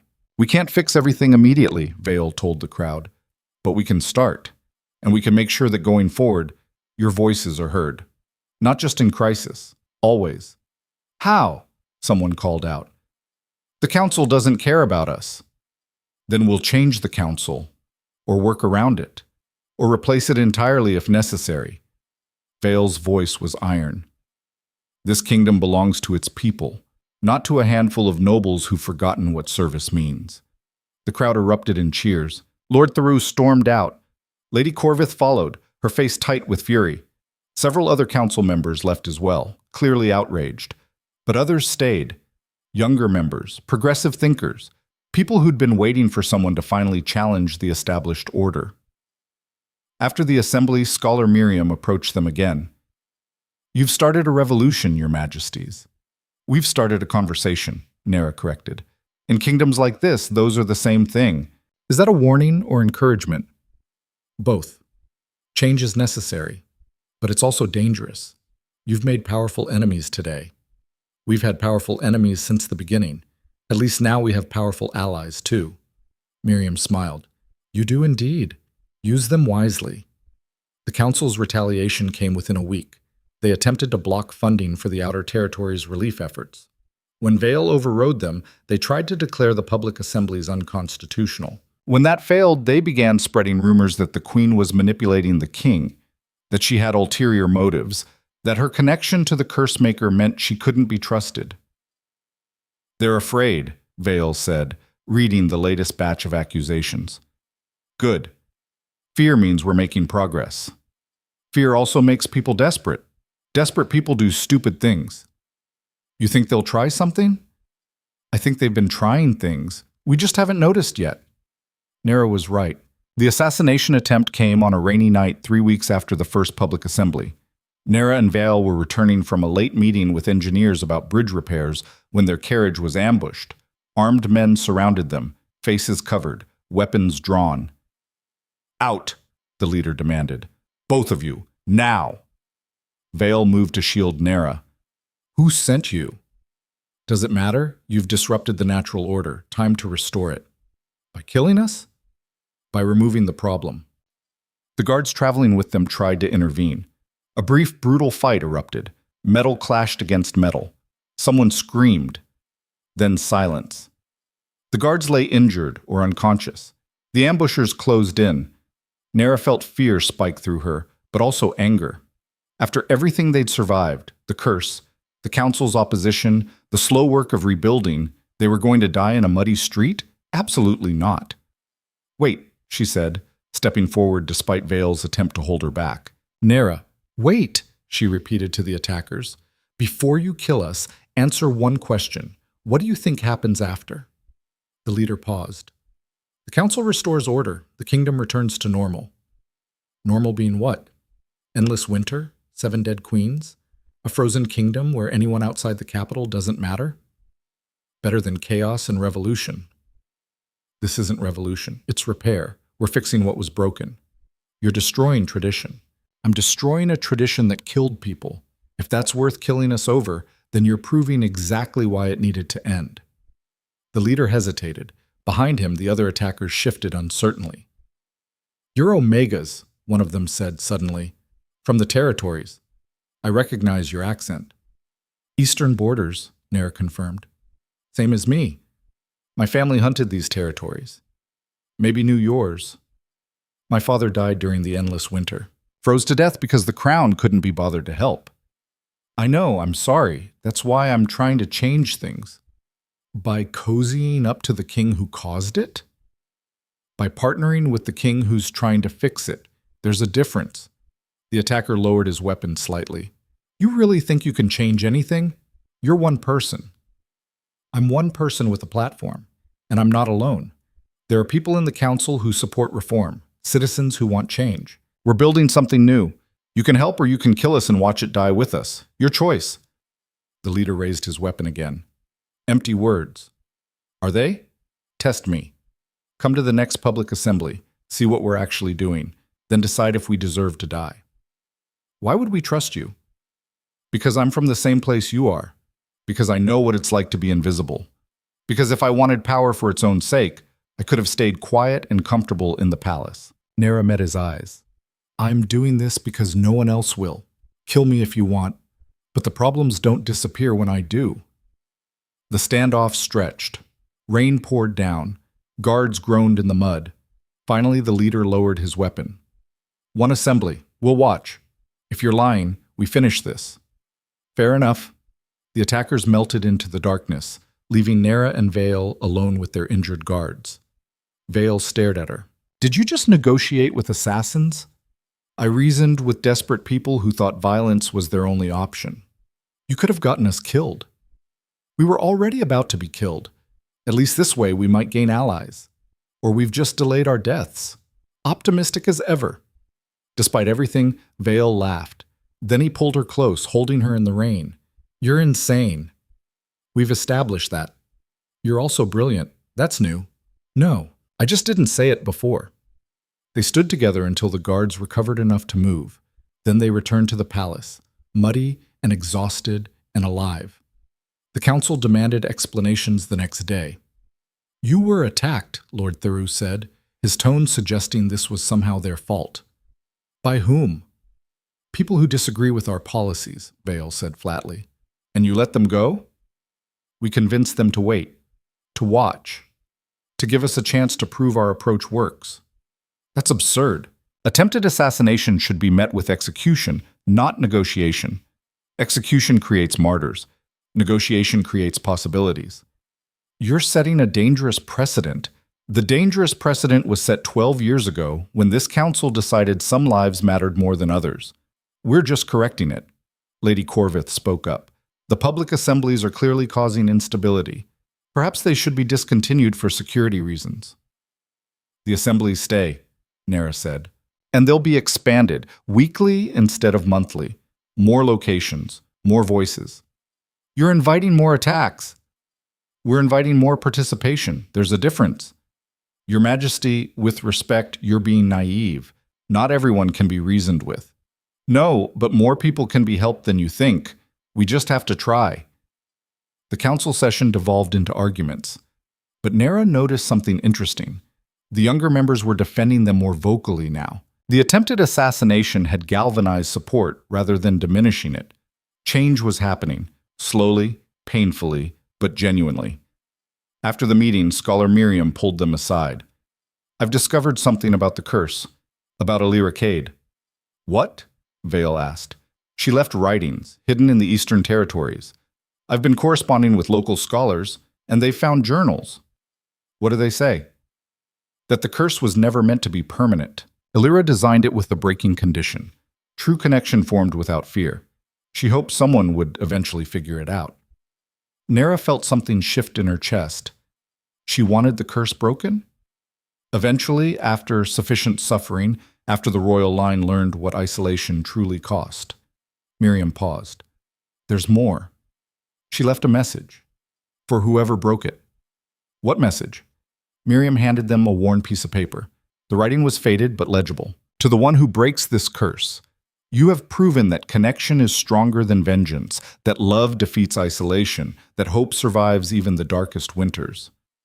Use this knowledge wisely. Build what I could not, a kingdom where all people matter, not just the powerful, where no one suffers alone, where choice matters more than bloodline. This is my true legacy. Not the curse, but its breaking. Make it count. Lyra read it twice, tears blurring her vision. She wanted this, she whispered. All of it.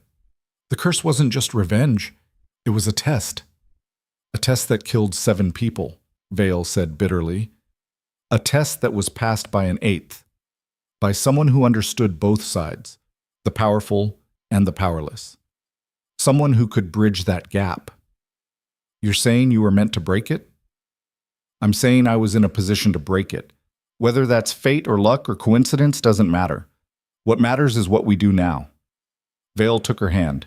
We build the kingdom Lyra envisioned, where everyone matters. Where everyone matters, Lyra agreed. The work continued. Harder now, more dangerous, but also more purposeful. The public assemblies expanded. More voices were heard. More problems were identified and addressed. Bridges got repaired. Schools were built. Physicians traveled to remote areas. Food prices were regulated to prevent exploitation. Not everything worked. Some projects failed. Some communities remained resistant. Some council members continued their obstruction. But progress happened anyway. 3 months after the curse broke, the first flowers bloomed in the palace gardens. Real flowers, not ice sculptures, red and gold and purple, pushing up through soil that had been frozen for 12 years. Nera stood in the garden watching them grow, feeling something like peace. "Your Majesty." She turned to find the man who'd led the assassination attempt. He stood awkwardly near the garden entrance, unarmed and uncertain. "You came," Nera said. "Said I would. Wanted to see if you were lying about the changes." "And?" "My village got a new bridge last week, and a physician, and supplies for winter." He paused. "People are talking, saying maybe the crown actually cares now." "We do care. We always did. We just didn't know how to show it while fighting the curse. The curse is gone. What's your excuse now?" "No excuse, just action." The man studied her for a long moment. Then he held out a rough, calloused hand. "Name's Kieran, from the eastern villages." Nera shook it. "Nera, from the same. I know who you are. Everyone knows who you are. The queen who broke the curse. The queen who's trying to fix what it broke. Yeah, we're watching that, seeing if it lasts. It will, I promise." "Don't make promises you can't keep." "Then I promise to keep trying. How's that?" Kieran almost smiled. "Better, more honest." "Honesty is all I have, that and stubbornness." "Stubbornness works. My village is behind you. For now. Don't make us regret it." "I won't." After he left, Vale joined her in the garden. "Was that one of the assassins?" "Former assassin, current, I'm not sure what to call him. Ally? Cautious supporter? Miracle?" "That too." They stood together among the flowers, watching spring take hold. "Do you ever wonder what would have happened if you'd refused?" Vale asked. "If you'd walked away when I gave you the chance?" "Sometimes. Usually when the council is being particularly difficult." "Regret it?" "Never. You?" "Choosing you was the best decision I've ever made. Even when you're driving me insane."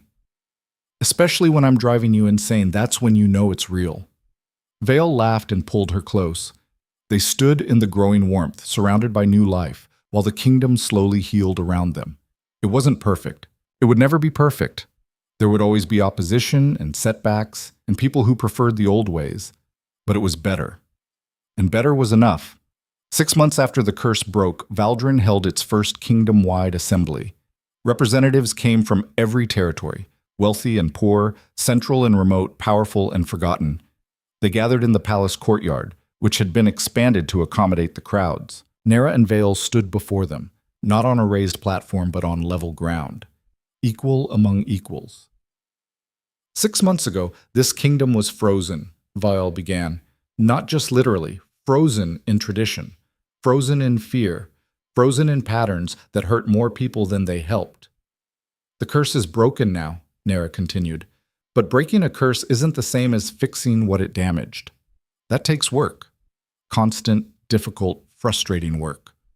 Work we can't do alone." "So we're asking for your help," Vale said. "Not as subjects to rulers, as partners in building something better." "We've made changes," Nera added, "but they're not enough. They'll never be enough unless everyone participates, unless everyone has a voice, unless we recognize that the kingdom's strength comes from all its people, not just the privileged few."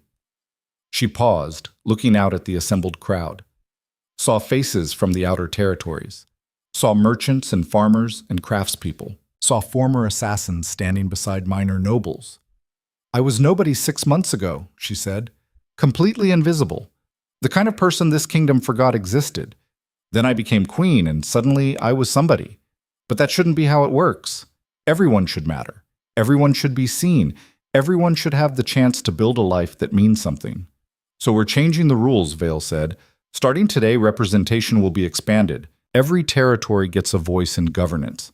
not just through the council, but through regional assemblies with real authority. Your problems will be heard. Your solutions will be considered.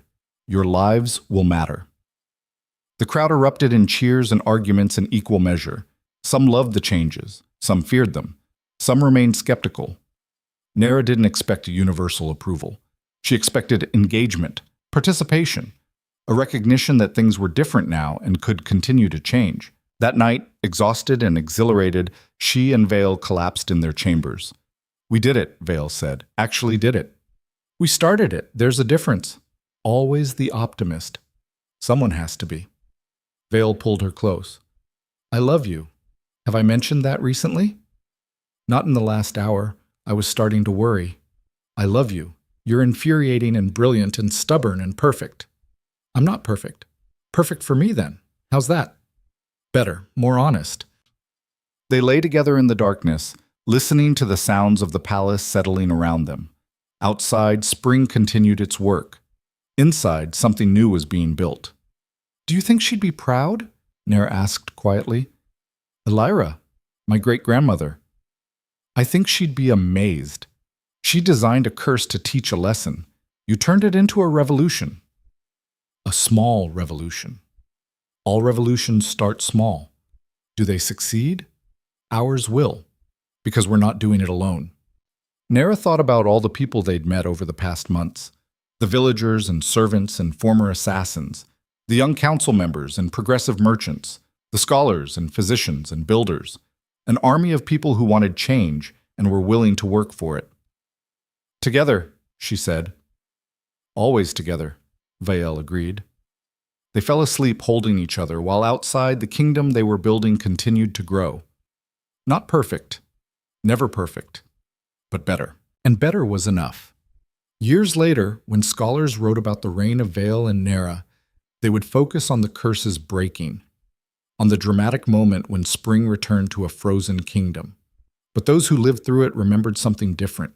They remembered the queen who'd been nobody and became everything, who'd refused to accept suffering as inevitable, who'd looked at a broken kingdom and decided to fix it piece by piece, person by person, choice by choice. They remembered public assemblies where voices were heard, regional governance that gave power to the powerless, reforms that prioritized people over profit. They remembered a kingdom that learned, slowly and painfully, that everyone mattered, not because of bloodline or wealth or position, but because they were human. And human was enough. Lyra never forgot where she came from, the invisible girl from the border territories who'd been overlooked her entire life. She carried that memory with her through every decision, every policy, every choice. She built a kingdom where no one had to be invisible anymore, where the forgotten were remembered, where the powerless had power, where choice mattered more than fate. It wasn't easy. It was never easy. There were setbacks and failures and moments when everything seemed impossible. But Lyra had spent her whole life doing impossible things, breaking unbreakable curses, surviving unsurvivable bonds, loving someone who'd been unloved for 12 years, changing a kingdom that had forgotten how to change.